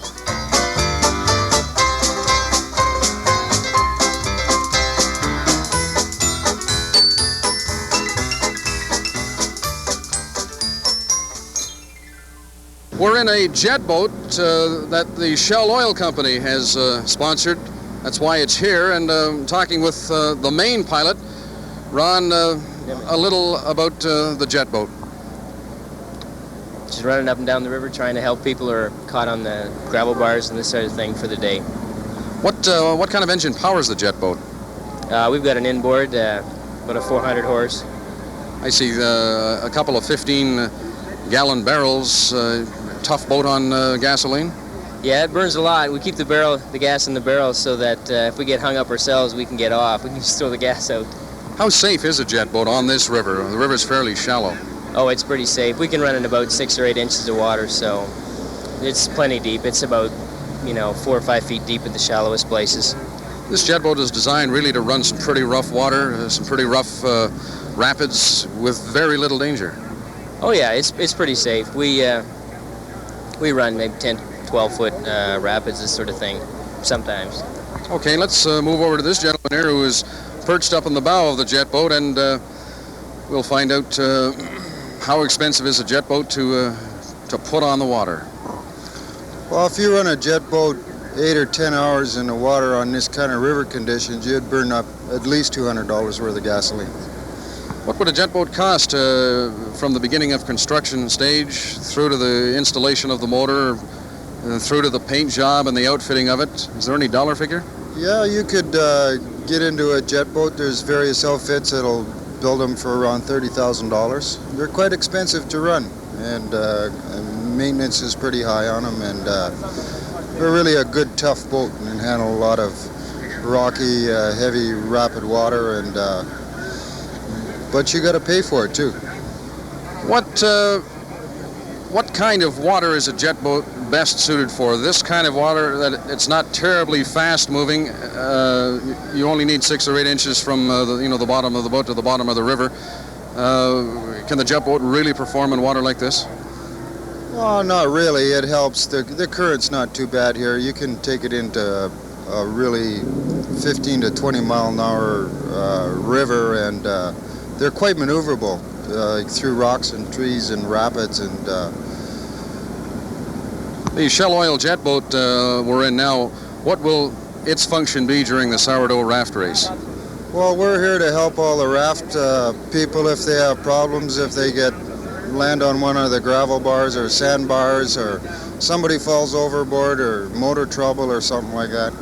I got a funny feeling we're going to get wet when we go to help somebody today, though. Okay, thanks a lot for your information on the jet boat. It's the Shell Oil sponsored jet boat that's on the North Saskatchewan River today.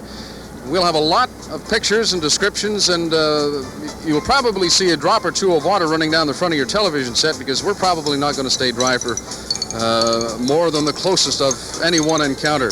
That's it. We'll chat with you in a bit on the Klondike News Network.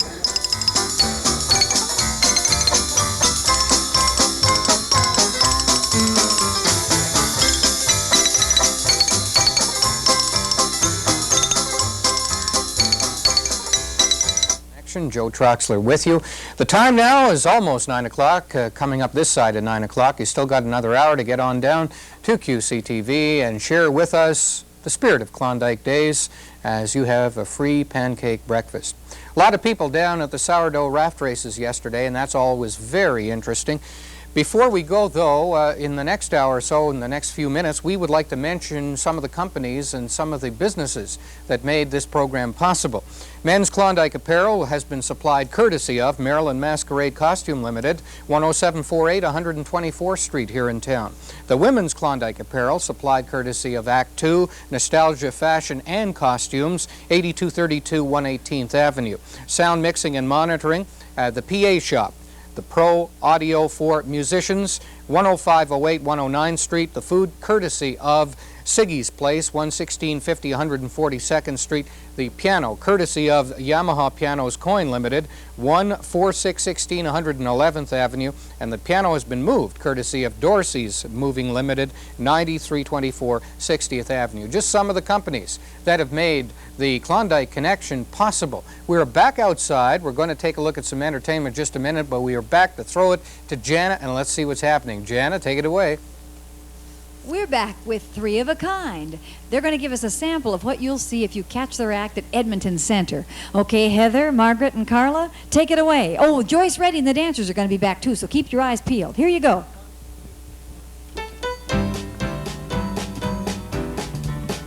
When you're smiling, the whole world smiles with you. When you're laughing,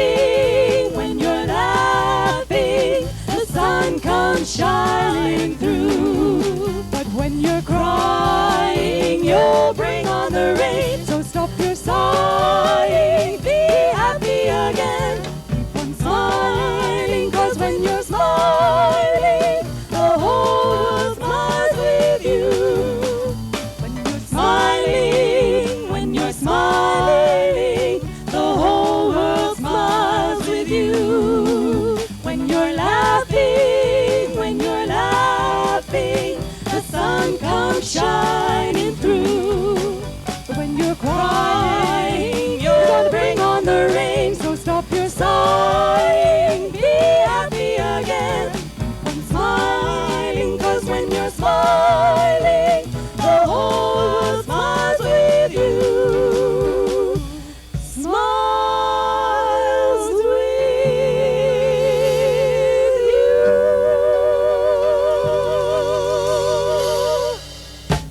Well, thank you. Thanks very much. Thank you. That was an old one. We're going to do another old one, a real old one this time. This is all about Johnny and Lucille. Young Johnny still has an Oldsmobile. He loves a dear little girl. She is the queen of his gas machine. She has his heart in a whirl. Now when they go for a spin, you know she tries to learn the auto, so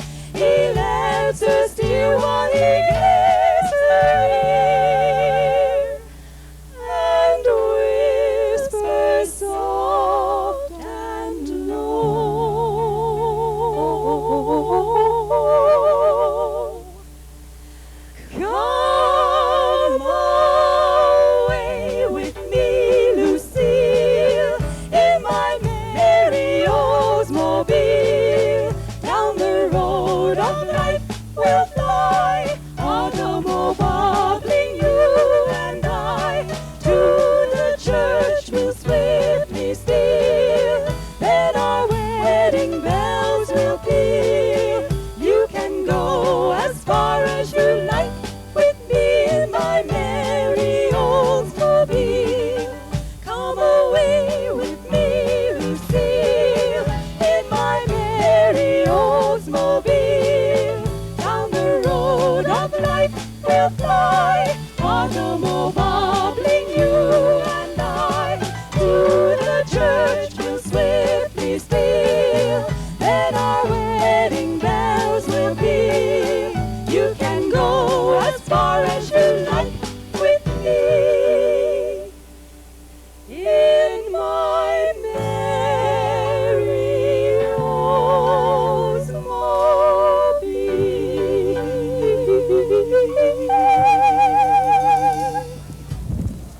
Thank you. Well, thanks very much. I do believe that we're going to be joined by the dancers this time. Oh, this should be something. And this is another old one, all about some sort of train.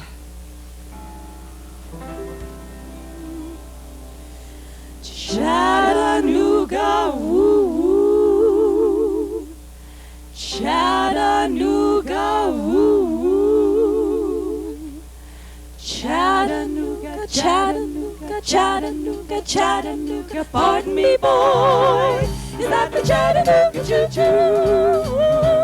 Track 29, but you can give me a shine. I can afford to board the Chattanooga choo-choo. I got my fare and just a trifle to spare. You leave the Pennsylvania station at 3:45. Read a magazine and then you're in Baltimore. Dinner in the diner, nothing could be finer than to have your ham and eggs from Carolina. When you hear the whistle blowing A to the bar, then you know that Tennessee is not very far. Shovel all the coal and gotta keep it rolling. Woo woo, Chattanooga, there you are. Oh, there's gonna be a certain party at the station, Staten and Lace, we used to call Funny Face. She's gonna cry until I tell her that I'll never roll. So Chattanooga choo-choo, won't you choo-choo me home? You leave the Pennsylvania station about 3:45. Read a magazine and then you're in Baltimore. Dinner in the diner, nothing could be finer than to have your ham and eggs from Carolina. When you hear the whistle blowing A to the bar, then you know that Tennessee is not very far. Shovel all the coal and gotta keep it rolling. Woo woo, Chattanooga, there you are. Oh, there's gonna be a certain party at the station, Staten and Lace, I used to call Funny Face. She's gonna cry until I tell her that I'll never roll. So Chattanooga choo-choo, won't you choo-choo me home? Chattanooga choo-choo, Chattanooga choo-choo, Chattanooga, ooh, Chattanooga, ooh, Chattanooga, ooh, Chattanooga, ooh.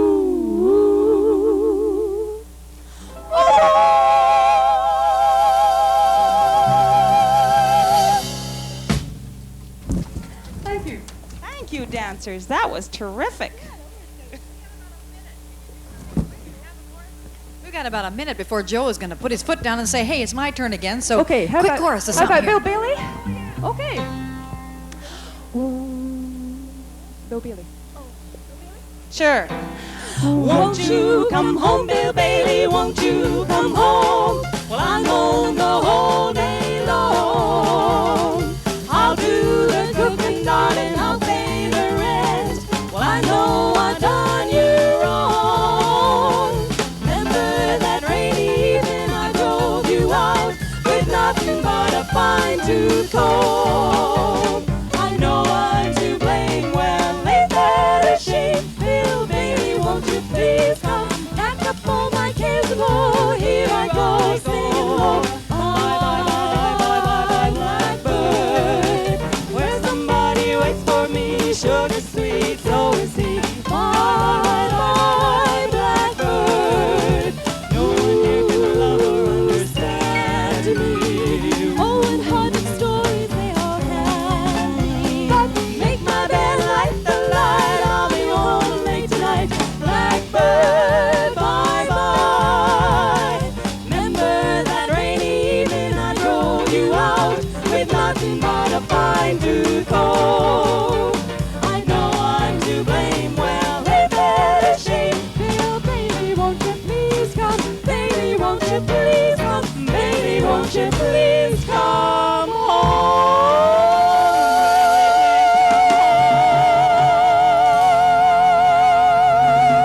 Three of a kind. How could Bill Bailey resist coming home to that? Well, you know, it's just about time for us to find out. I see somebody special in the parking lot, but meanwhile, we're going to check out who's with Joe. I think he's ready. Right now to Joe. Well, thank you, Jana. Incidentally, today is going to be a high of 28 degrees. It's going to be beautiful out there. It's probably close to that right now.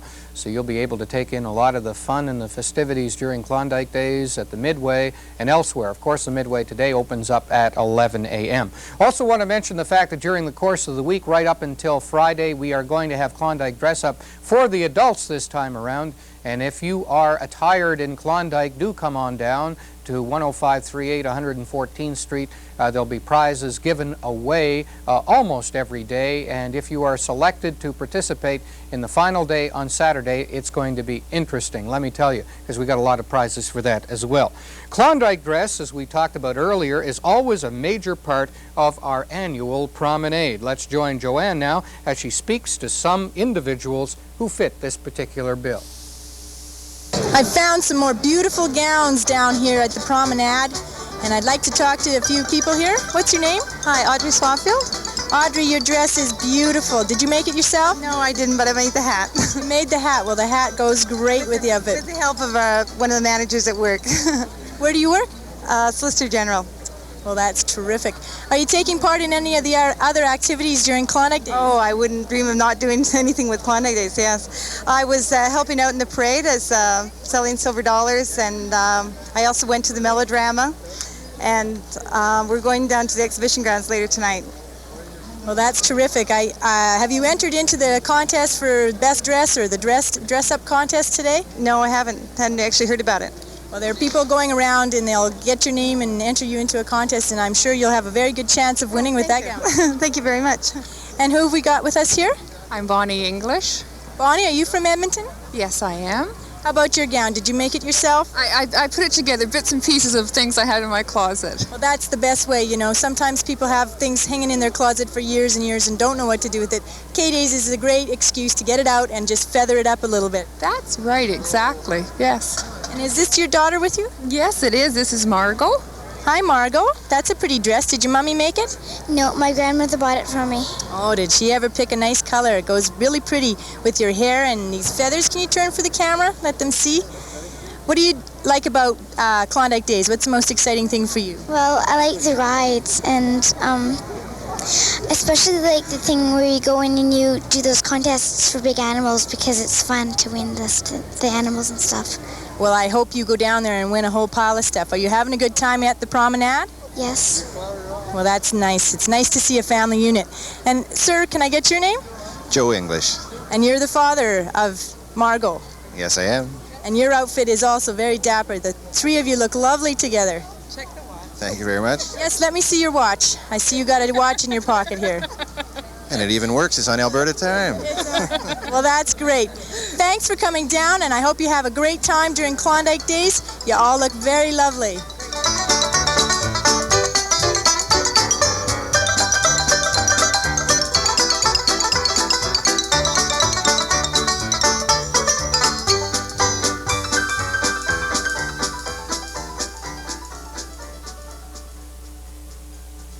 Now, here is a group of beautiful ladies in their very beautiful gowns. Can I get your name, please? Diana Lacert. We live in Bruderheim. Bruderheim. Did you make these gowns yourself? Yes. All of them? Yes, I make them every year for us. So you have a different costume every year? Well, we try to. Oh, they're just lovely. I'm going to get the little girls to maybe just step out and do a little turnaround for the camera so they can get the backs of your dresses. Oh, those are beautiful. How long have you been sewing? I started the beginning of July this year, so a few weeks. And you make the hats as well? Yes. Actually, we recycle stuff. The parasols I recover every year to match the outfits. The dresses are altered each year to look different. Oh, well, they're just terrific. Are you having a good time down here at the promenade? We always do. We come here every year. We love it. The kids love dressing up. How about you going down to the Klondike exhibitions, like dressed up? No, I wouldn't wear the costumes down to the X. Yeah, they're a little too nice to get dirty and... Well, the kids want to have fun if they go down there. You can't get them to be watching, to be careful, because they might spoil their outfit. So they go down, they dress up to enjoy themselves when they go there. And what's your name? Michelle. Michelle, your dress and your hair and everything just looks terrific. Were you down, your mom was saying that you were down at the kids dress up. Can you tell me a little bit about that?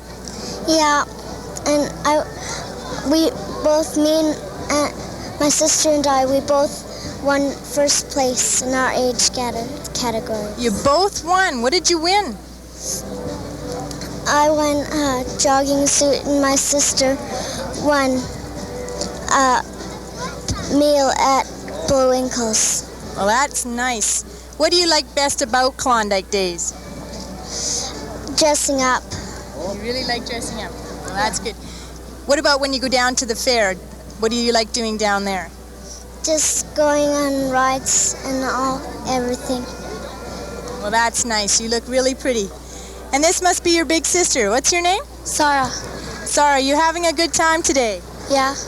Did you have fun at the kids dress up contest yesterday? Yeah. I liked it. And you won? Yeah. Oh, that's great. How about going down to the exhibition? What's your favorite part of the exhibition grounds? Well, the rides and... You don't get scared when you go on the rides? On some of them, maybe. Well, that's good. I'm sure you'll have a good time. And this must be the big sister. What's your name? Liana. Liana, and your mother made your dress as well? Yeah, she did. Well, you should be proud. Your mother's a very good seamstress. Maybe I can get you just to turn around for the camera? Isn't that lovely? So you're having a good time down here at the promenade? Yes, I really like coming down here. It's the part I look forward to most for Klondike Days. It's a yearly tradition in your family then? Yeah, it has been since I was little. Remembered it. Well, that's great. I'm really glad you all came up. And you're from Bruderheim? Yeah. Whereabouts is Bruderheim? It's about 30 kilometers east of Edmonton. Small town. Well, it's a real pleasure to have you with us.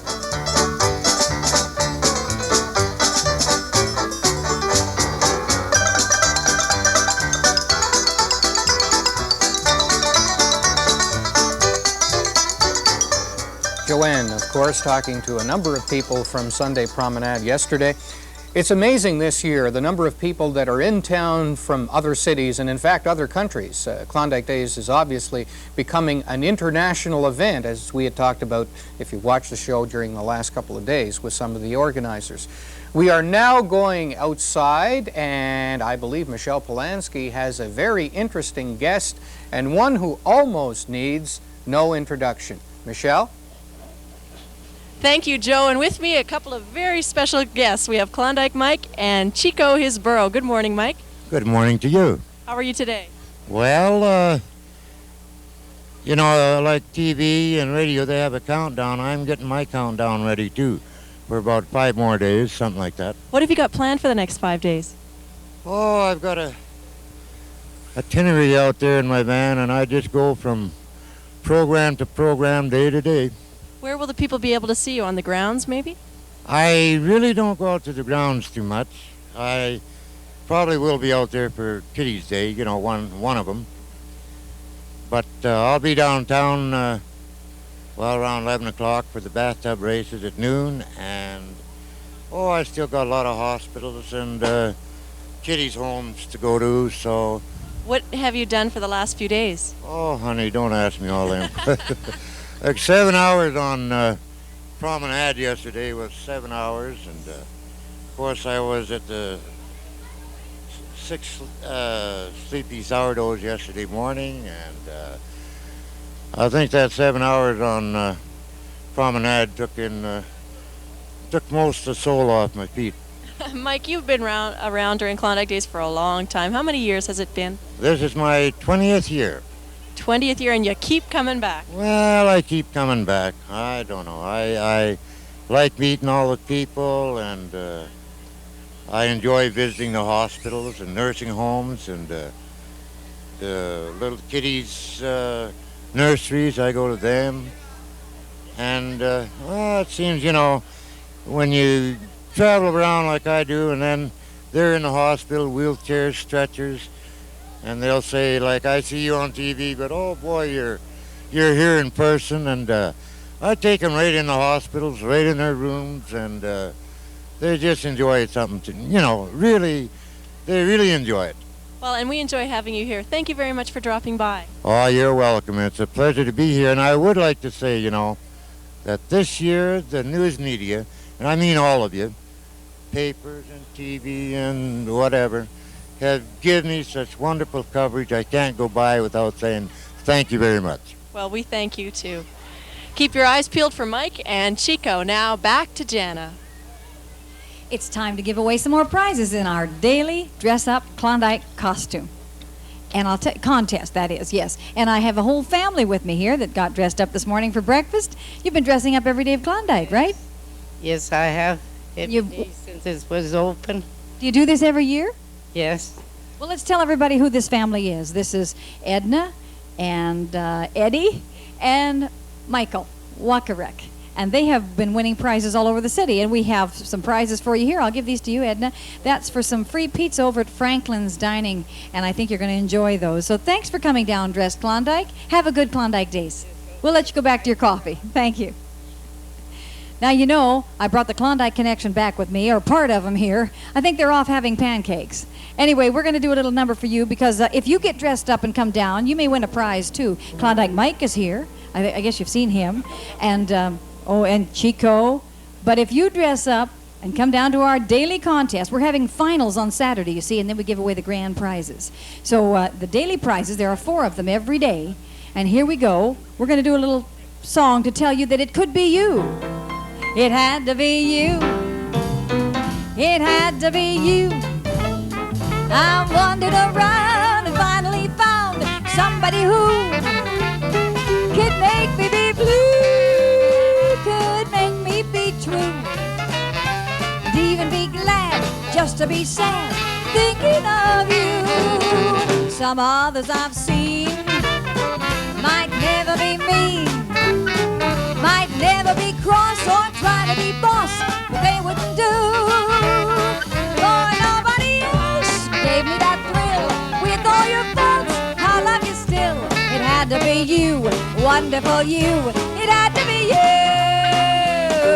Wonderful you, it had to be you, wonderful you.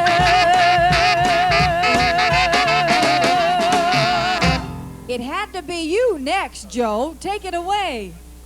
Oh, Jana, you're too much. Great vocal stylings of, well, Jana Lapel, of course, and in the studio here, maybe we'll talk to him a little bit later. Michael McGuire really got going on that song, and boy, is he a sing-along artist or what. Well, folks, don't adjust your TV sets with our next feature because, I'll tell you why, our camera got a little bit wet, unfortunately, at yesterday's raft race. Here is a slightly damp Mark Lewis with his final report of the day.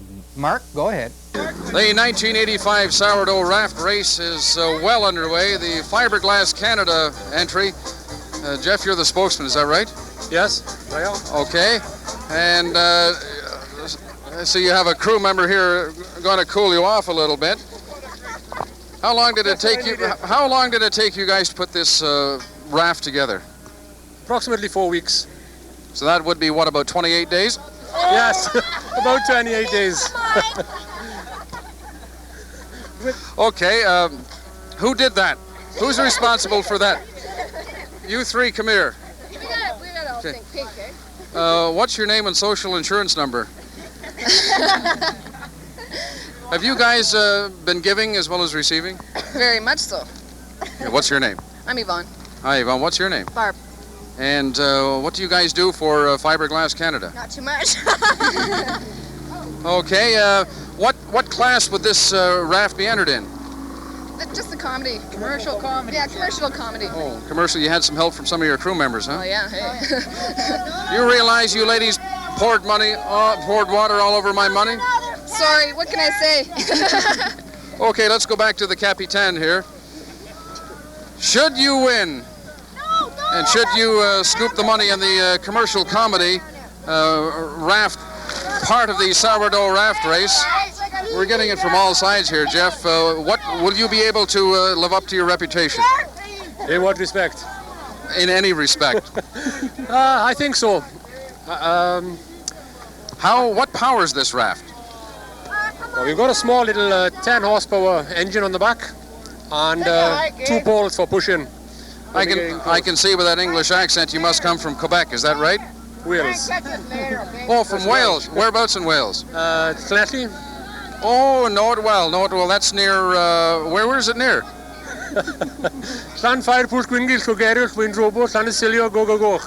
Okay. And I'll have mayonnaise with that one too, right? Okay. What do you do with Fiberglass Canada? I work in the engineering department. Okay. And Fiberglass Canada has got this nice, attractive pink float. Did you guys camp overnight on the banks of Terwilliger Park? No, we didn't. We just arrived this morning. How'd you transport your float? Through one of the trucking companies that deal with fiberglass. Well, Jeff, thank you very much for your gracious cooperation allowing me aboard your float and some of your crew members getting me wet. I'll remember this. Okay, thanks very much. I'll think pink. Oh, right. You got to dance? Okay, hang on a sec. Just tell me a little bit about the dance, ladies, because we may not be able to film it. Are you going to take those plastic bags off? Really small. It's really Okay, go ahead. Here it is.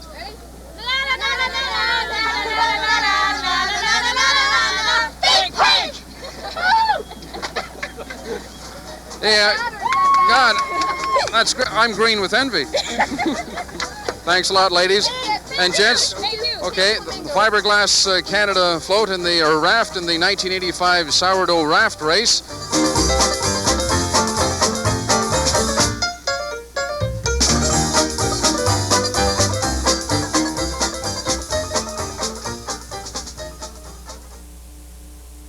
The 1985 sourdough raft race well underway. Rafts by the dozens have been streaming past this point along the banks of the North Saskatchewan River, and it's fine to find out what the rafters are all about and how they've constructed their rafts and whatever event they happen to be in, but what do the people along the banks of the river think of it? There's a super young lady named Melanie standing beside me. Which one have you noticed that you really enjoy, Melanie? I like the swan one with all the pink people.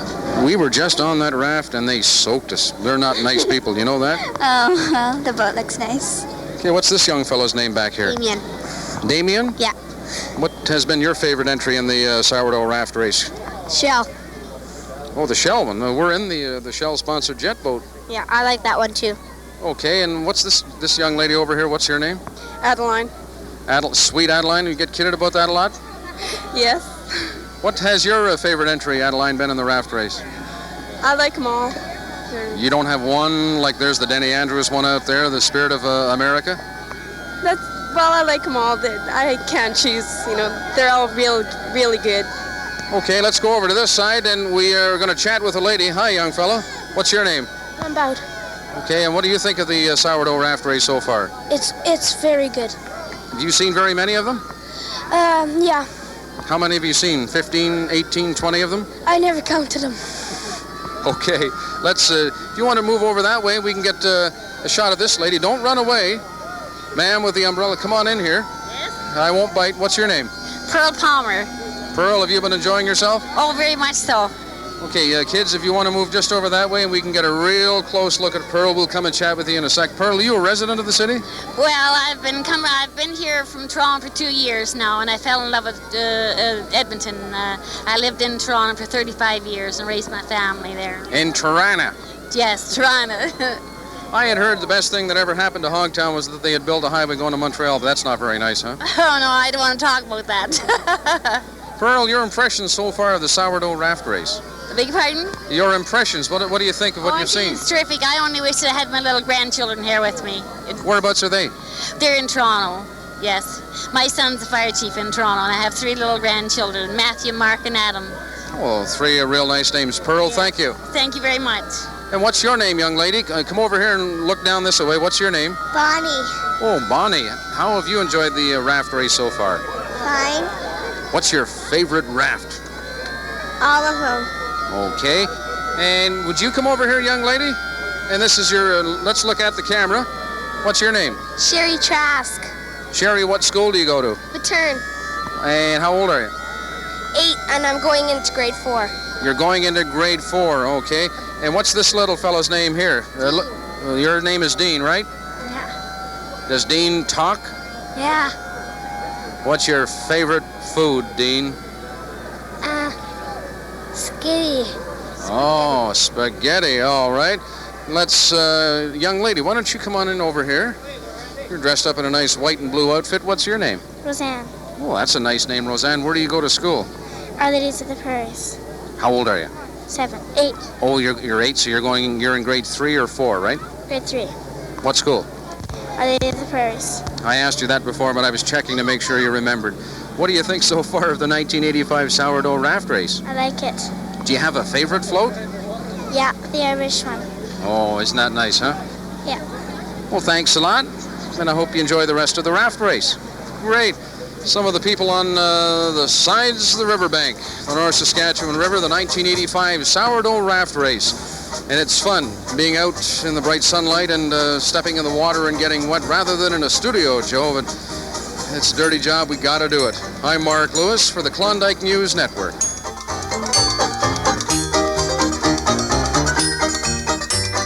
Good way to get wet, Marky, but also a lot of fun. Let's go over some of the events over at the Midway. Of course, that opens up every day at 11 o'clock in the morning. There's the Craftsman's Gallery over at the Northland Sportex building, and in fact, a lot of these things, incidentally, are free of charge. There's the Real Canadian Superdogs, who were here yesterday. Of course, that's at the stage east of the Sportex building. There's commercial and feature exhibits at the Agricom building, and a number of those are well worth seeing. A food fair, of course, over there. Cutting Horse Steaks, World Angus Forum, BC Timber Show, Rainbow Bright, as is at the Agricom stage, and Danny Hooper and Country Spunk over at the CFCW stage. We're now back outside with Jana Lapel, and she's got more entertainment. I'd like everybody to meet Benny Sharps. She's our 4th winner today in our daily dress-up contest. Now remember, everybody can win during the week a daily prize. Up to 4 people can win each day of the week, and then on Saturday we'll have the final competition. Wonderful prizes. This is the perfect prize for Benny because she tells me she's traveled around the world how many times? 4 times. 4 times, but you were born here. Where was it? Pardon? You were born right here. No, I was raised right here. Right here. You were raised in Edmonton, and you traveled around the world 4 times and came back for Klondike Days. You having a good time? I had a lovely time. And Benny told me something else. She's never seen anything like this Klondike News Network breakfast anywhere in the world. Is that right? That's true. Nowhere they're doing anything like we're sort of unique, I guess. Well, Benny, I think this is ideal that we have this prize saved for you. It's an Air Canada little flight bag, a little overnight case for you, and inside 4 little glasses so you can have a little nip before you take the trip, you see. She needs the nip now, she says. Thank you so much for dressing up, coming down, sharing with us this morning. Congratulations. How about a hand for Benny in her beautiful costume? We'll let you go back to your coffee, Benny. Thank you. And right now I'm going to introduce once again the Klondike Connection Band with our special guest, Ken Schultz, and our favorite gals from Calgary, the Joyce Ready Dancers. Here we go. 5'2", eyes are blue, but oh, what those 5 foot could do. Has anybody seen my gal?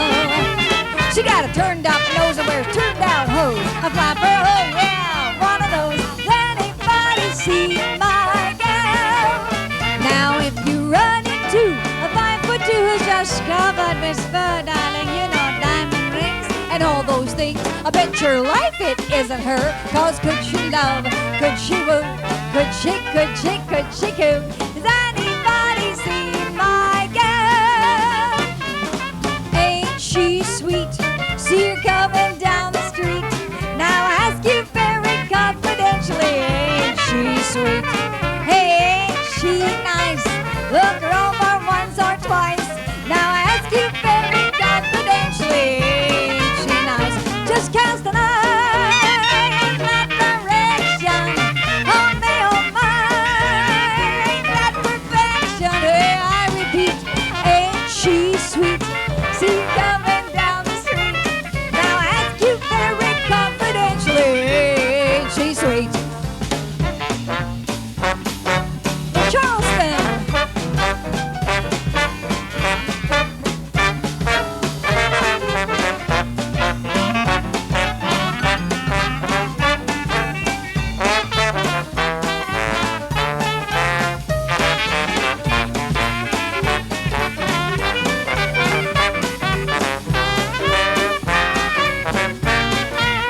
Kickoff dance too.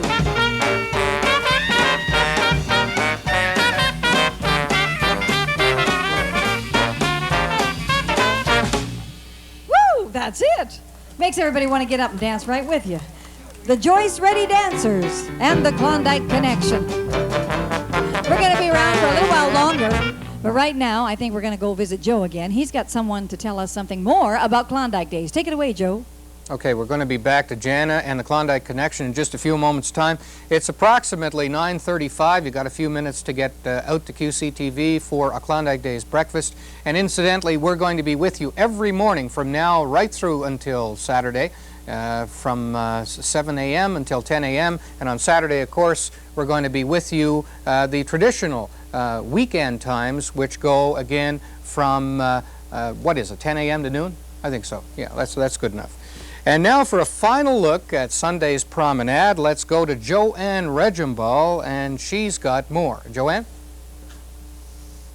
Hey, come on down to Klondike Days. We're all having a real good time. This is one of the items you can buy at the Klondike Trading Post set up down here during the promenade today. And I'd like to talk with the people that are selling things here.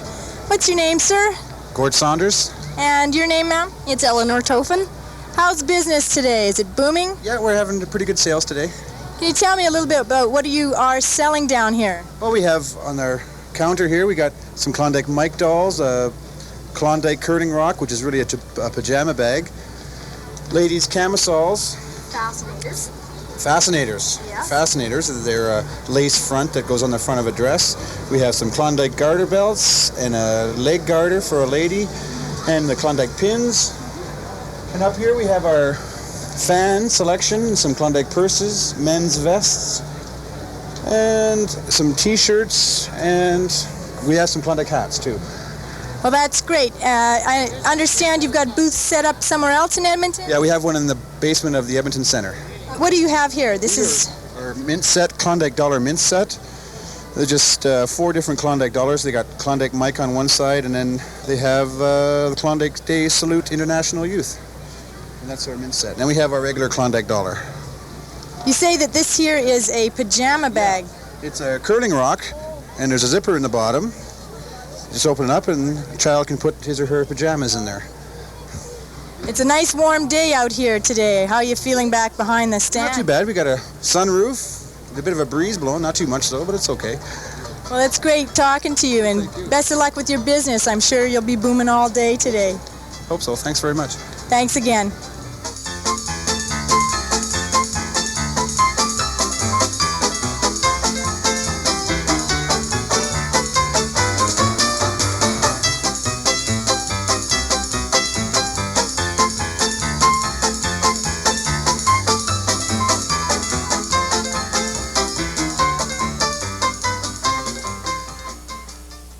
Couldn't resist having a talk with this lovely little lady here and her mother. What's your little girl's name? Tessa Kovelnick. Tessa, did you make her dress for her? No, my mother-in-law did. She did a beautiful job. Tessa, can you come say hi? No, she doesn't want to say hi, but I won't force her. Have you been taking in any other activities with Klondike Days? Not yet, no. What are you planning to take part in? I don't know. Are you from Edmonton? Yes, I am. So you've been to Klondike Days before? Yes, I have. How can you compare Klondike Days 1985 to years before? I think it's better. I think a lot more people are getting involved this year than they have been in the past. A lot more participation. I know there's a record crowd down here today, and people are dressed beautifully. It would have been nice to see you dressed like your daughter. I did get dressed. I almost did, yeah. This is your sister with you? Yes. Shannon. Shannon? Hi, Shannon.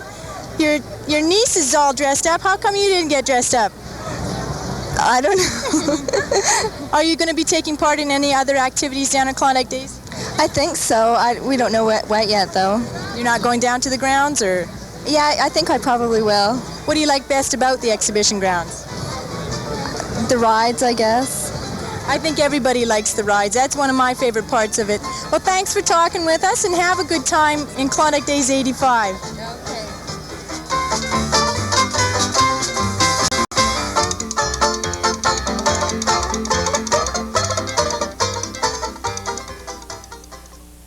Well, as you can see, there is a terrific crowd down here at the Sunday Promenade. An estimated over 200,000 people have turned out to look at people's beautiful outfits. And for Klondike Days, there's entertainment all around for everyone to enjoy. Petro-Canada has sponsored this for 1985. And I'd like to send it back to you, Joe Troxler, and the Pancake Breakfast at the Klondike News Network.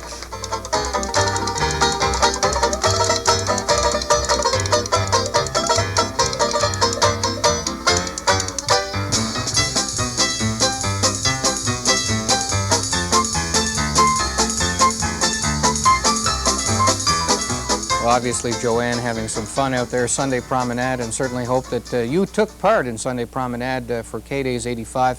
Had a very interesting one with a number of stages, more entertainment than we've seen in the past 3-4 years. And the entertainment was of a very high caliber as well. We're going back outside with Jana and Three of a Kind. Well, if you want to go down to Edmonton Centre on Wednesday, you can hear these three ladies sing. But if you'd like to stay with us right now, they'll sing for you immediately. Here they are, Three of a Kind. There's just one place for me near you. It's like heaven to be near you. Times when we're apart, I can face my heart. Say you'll never stray more than just 2 lips away. If my hours could be spent near you, I'd be more than content near you. Make my life worthwhile by telling me that I'll spend the rest of my days near you. There's just one place for me near you. Well, it's like heaven to be near you. Times when we're apart, I can face my heart. Say you'll never stray more than just 2 lips away. If my hours could be spent near you, well, I'd be more than content near you. Make my life worthwhile by telling me that I'll spend the rest of my days near you. Near you.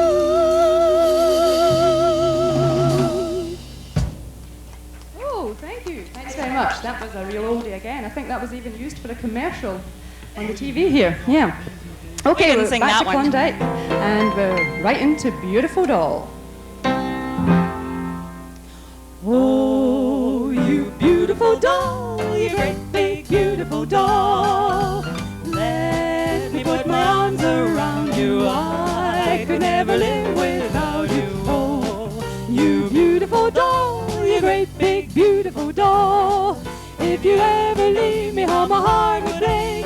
I wanna hug you, but I fear you break. Oh, oh, oh, oh, oh, oh, oh, oh, you beautiful doll.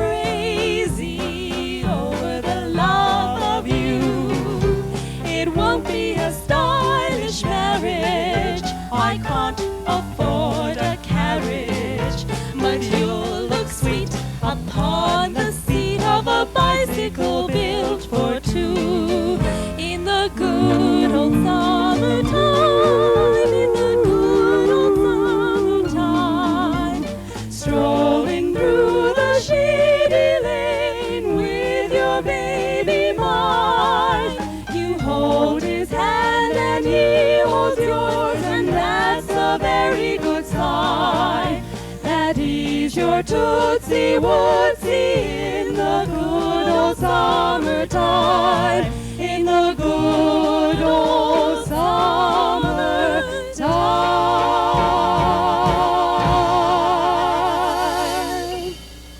Thank you. Pretty terrific. You know, coming up very shortly, gals, we've got some more people coming up to show us how we can look Klondike Days, a little fashion show. They're not quite ready yet, though, are they? Oh, they are ready. So, listen, we're going to let you warm up for, oh, you're really warmed up already for all your performances over at Edmonton Center. And I know you do a lot of performances around the city. How can people get in touch with you? They can phone me. They can phone you. Guildhall Productions. Guildhall Productions. Oh, Guildhall Productions. That's Maureen Sommer at Guildhall Productions, who's helped us so much with getting all the people organized to be on our stage for this Klondike News Network show. So I'm glad that she sort of hooked us up together so that everybody could get a preview of what you're doing in your shows downtown. Have a great Klondike Days, and we'll see you again before the week is over, for sure, right back here on our stage. Okay. Thanks, we'll let you sort of hang up those instruments. And meanwhile, Jan Butler is here to show us some of the Klondike Parade. Oh, here they come now. I don't go out to the shows so much.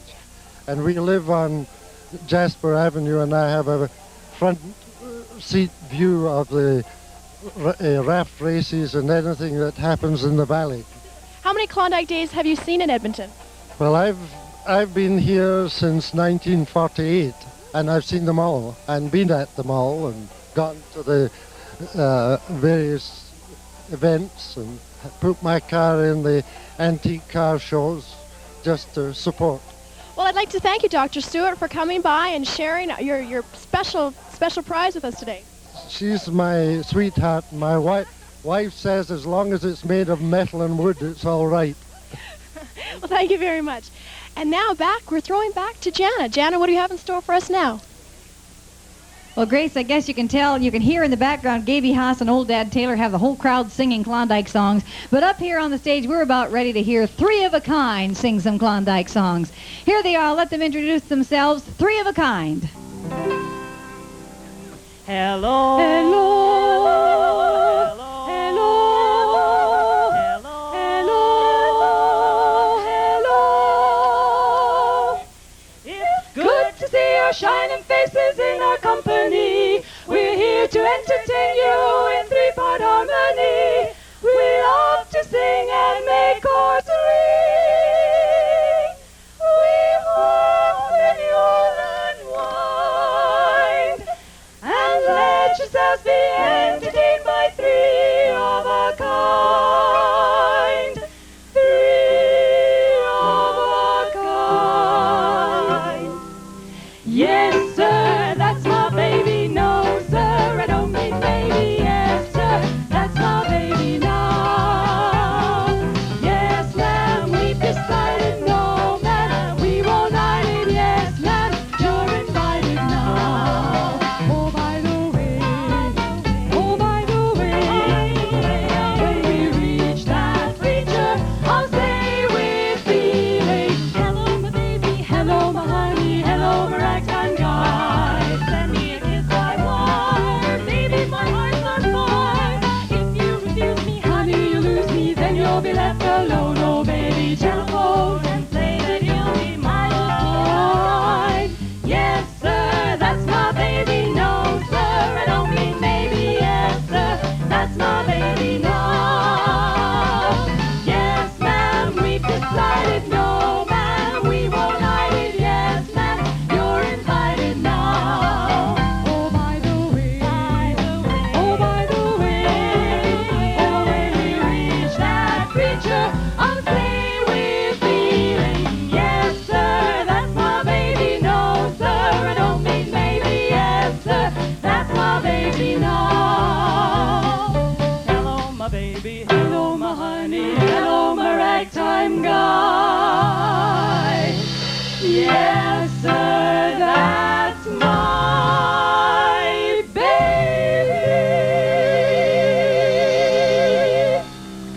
Well, thanks very much. Thank you. We're, as we said at the beginning, three of a kind. Singing the low part is Carla Wagner. How do you do? And singing the very high part is Heather Davidson. Hi. And my name is Margaret Lumley, and I sing all the notes that are left in between. That generally is the melody. Okay, we'd now like to sing a song that has something to do with a subject that's very dear to my heart. I don't have enough of it, but it's very dear to my heart. It's called Money.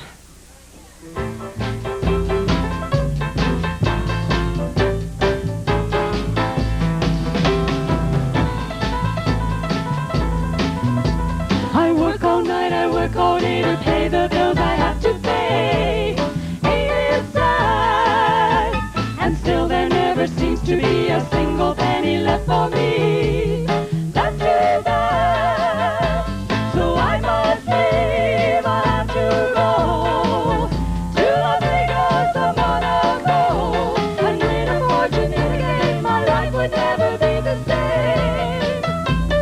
Money, money, money, must be money in a rich man's world.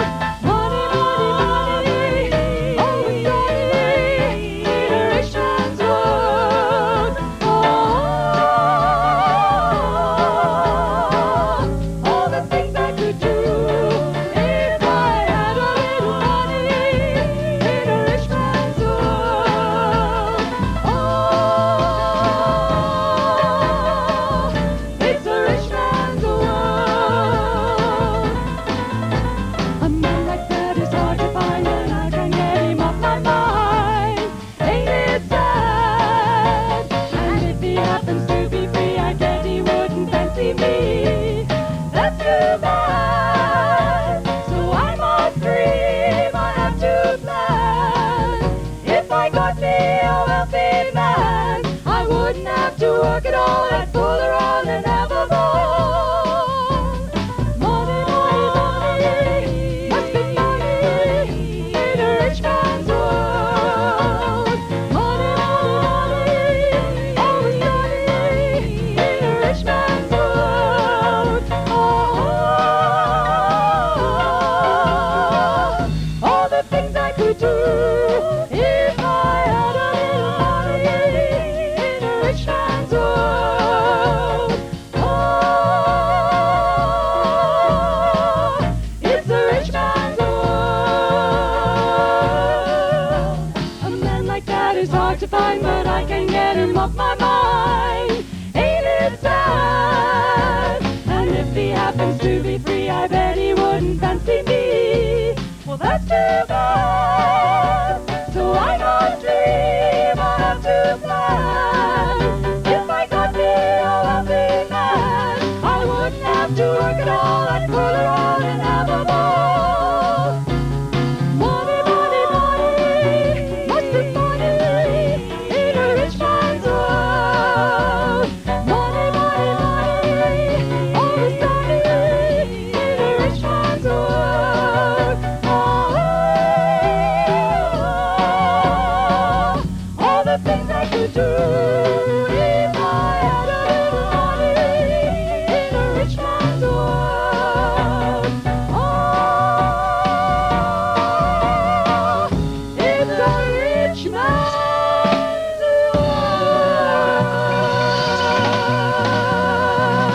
world. Three of a kind. We have time for one more little quick tune from you girls on this set. They love you. Keep it going.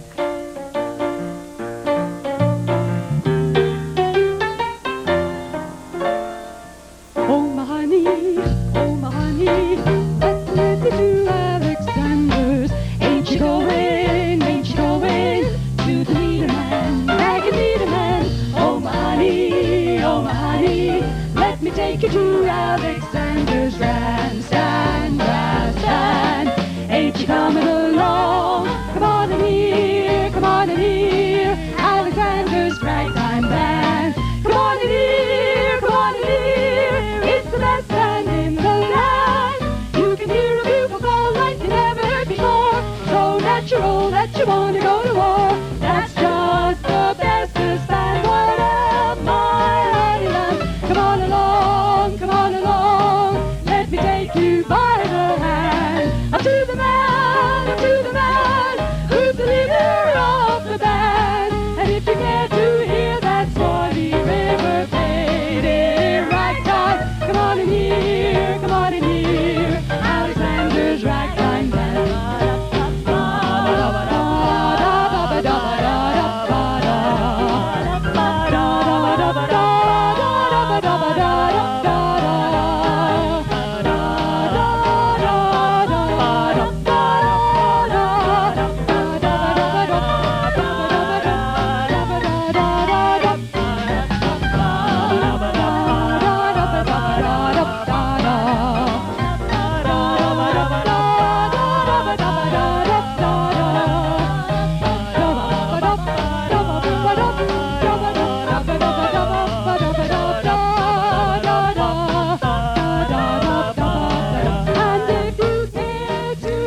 we want to remind you we still have about an hour and a half for you to join us as part of the Klondike News Network.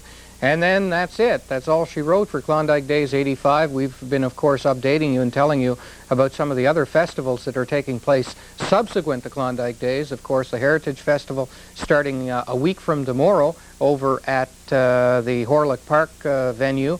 We talked about that. We talked about Jazz City, and we'll probably be updating you again a little bit later on. Well, today is your last chance to visit a Taste of Edmonton at the Convention Center. Very hungry Mark and Joanne were down there to do some sampling of their own, and they put on a few pounds, too.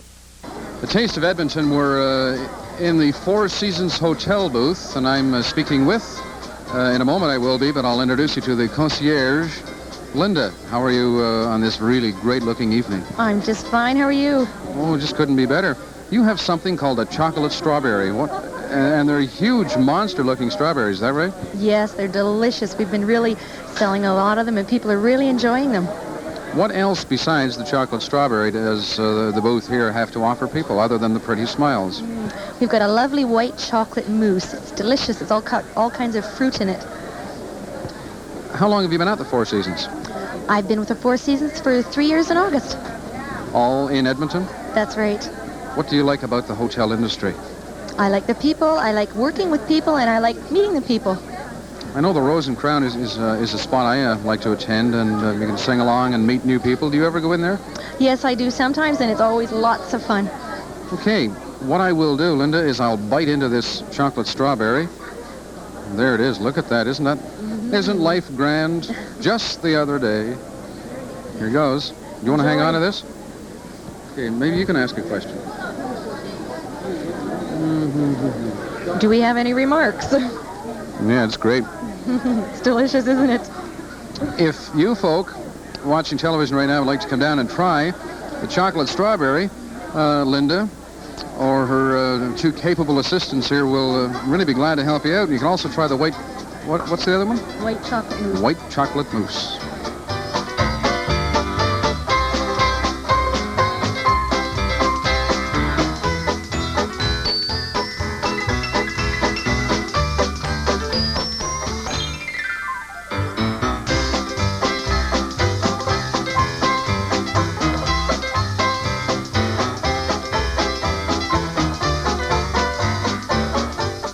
I'm talking with Anthony, who is one of the waiters at the Westin Hotel's Carvery restaurant.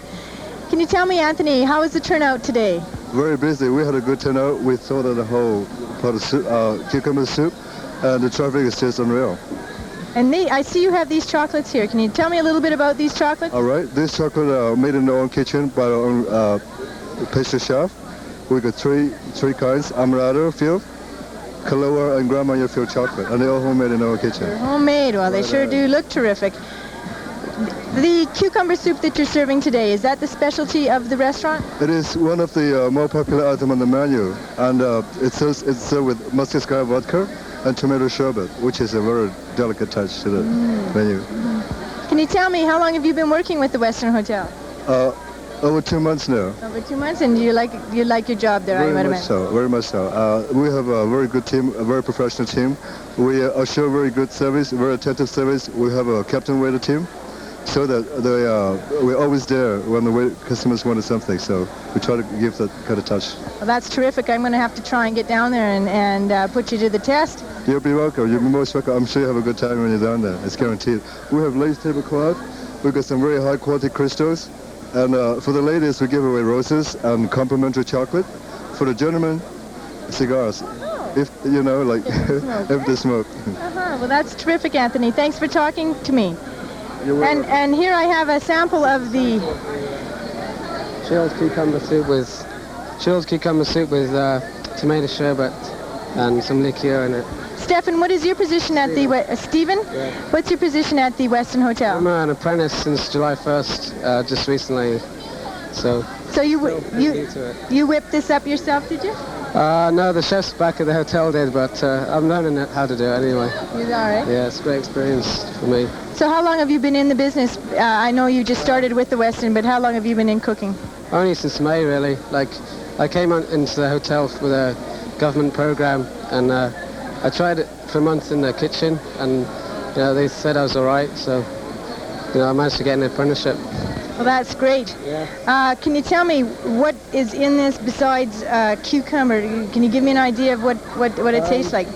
Well, it's just like ground up cucumber with whipping cream, I believe. Mm-hmm. And the sherbet is Moscow Sky vodka sherbet. That's little liqueur in it. Yeah. Is it a sweet tasting dish? Oh, I tried it myself. It's not really sweet now. Like cucumber's not that sweet a thing, so. Mm-hmm. So it's more of a creamy taste. Yeah, really, yeah. That's right. Well, thank you, Stephen, for talking with us. Thanks very much. I just recommend you all come down and try some of this cucumber soup. It's chilled cucumber soup. It looks fantastic, as well as a lot of the other dishes that are being served down here at the convention center.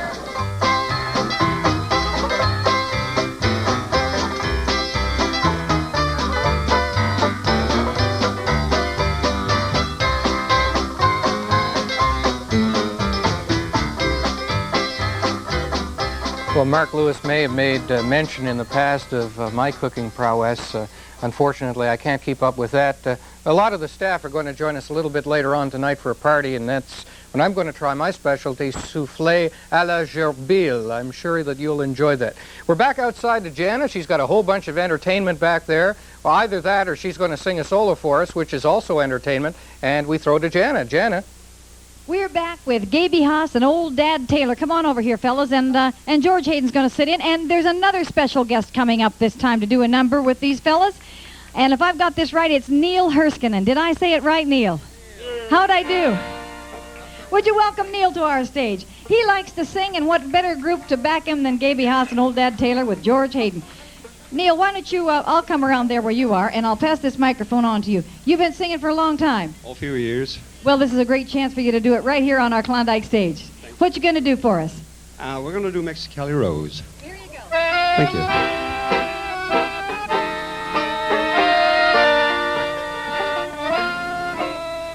Mexicali Rose, stop crying. I'll come back to you some sunny day. Every night you'll know that I'll be pining every hour a year while I'm away. Dry those big brown eyes and smile, dear.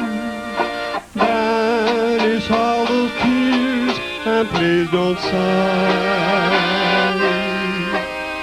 Now kiss me once again and hold me, Mexicali Rose, goodbye.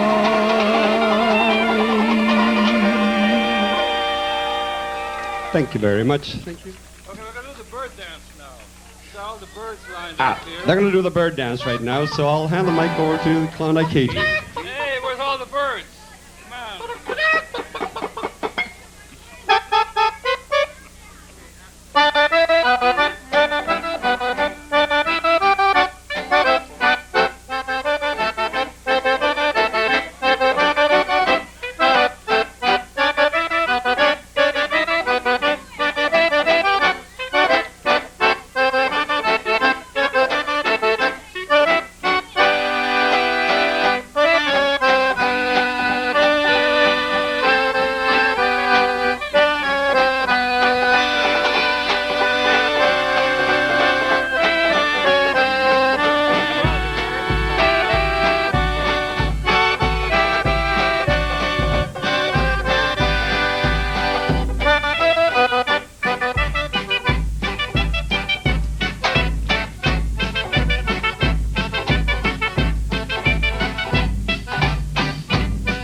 Gaby, we're going to stop just for a moment, clear this pavement. The Sourdough Sweethearts are out here. They're all ready to go with their next number. We'll just sort of hang in there. That's okay. You don't have to go away.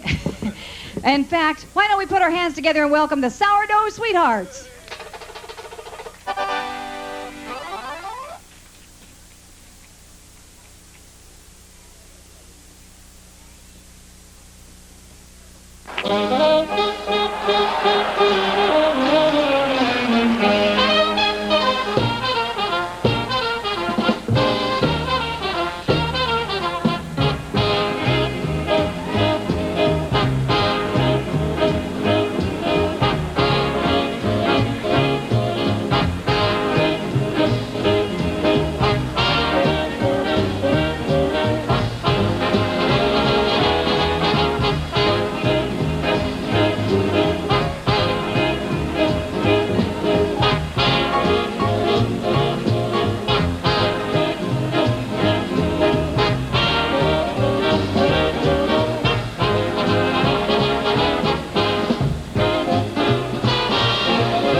Those beautiful costumes you see them wearing around town were done by Marie Schrepfer. If I've got her name right, I feel like I did well. I did good, Marie. Thanks for bringing the girls down. The Sourdough Sweethearts. They're so busy during Klondike Day. So's Mary Grant, and she tells me she's got to be on another stage in just a few minutes, so I brought her back real quick for kind of a finale with me. We're going to do one together called Side by Side. You're right. All right, here we go. Hit it, Jack. We decided on a key we think we can both make. If you want to sing, you can sing in our key. Let's go get him, Jana. We ain't got a barrel of money. Maybe we're ragged and funny, but we'll travel along, singing a song, side by side. Oh, we don't know what's coming tomorrow. Maybe it's trouble and sorrow. We'll travel the road, sharing our load, side by side. Through all kinds of weather, what if the sky should fall? Just as long as we're together, really doesn't matter. It doesn't matter at all. When they all have their troubles and parted, we'll be the same as we started, just traveling along, singing a song, side by side. One more time. We ain't got a barrel of money. Maybe we're ragged and mean, but we'll travel, singing a song, side by side. We don't know what's coming tomorrow. Maybe it's trouble and sorrow. We'll travel, sharing our love, side by side. Through all kinds of weather, what if the sky should fall? Just as long as we're together, it really doesn't matter at all. When we all have their troubles and parted, hey, we'll be the same as we started, just traveling along, singing a song, side by side.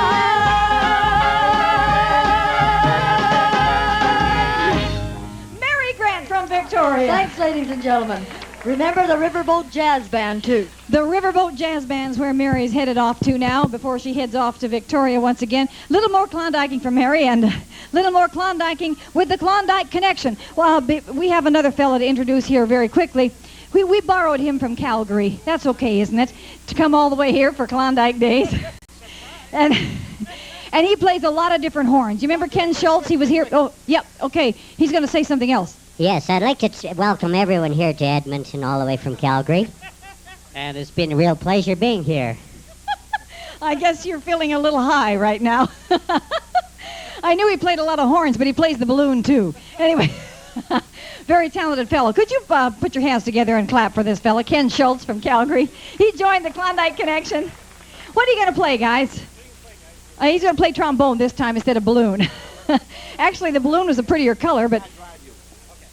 Okay, you've decided what you're going to play. I'm going to get out of here.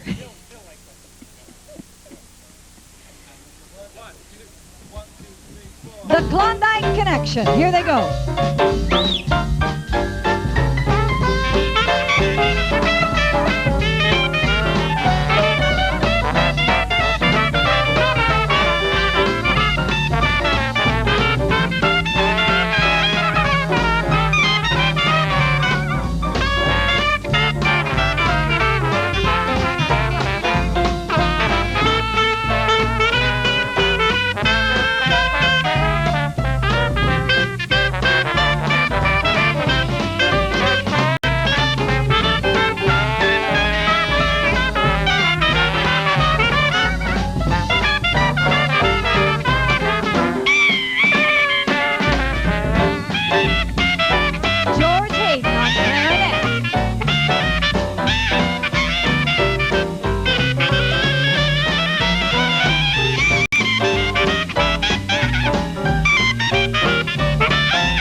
back for more. Listen, they're hauling more.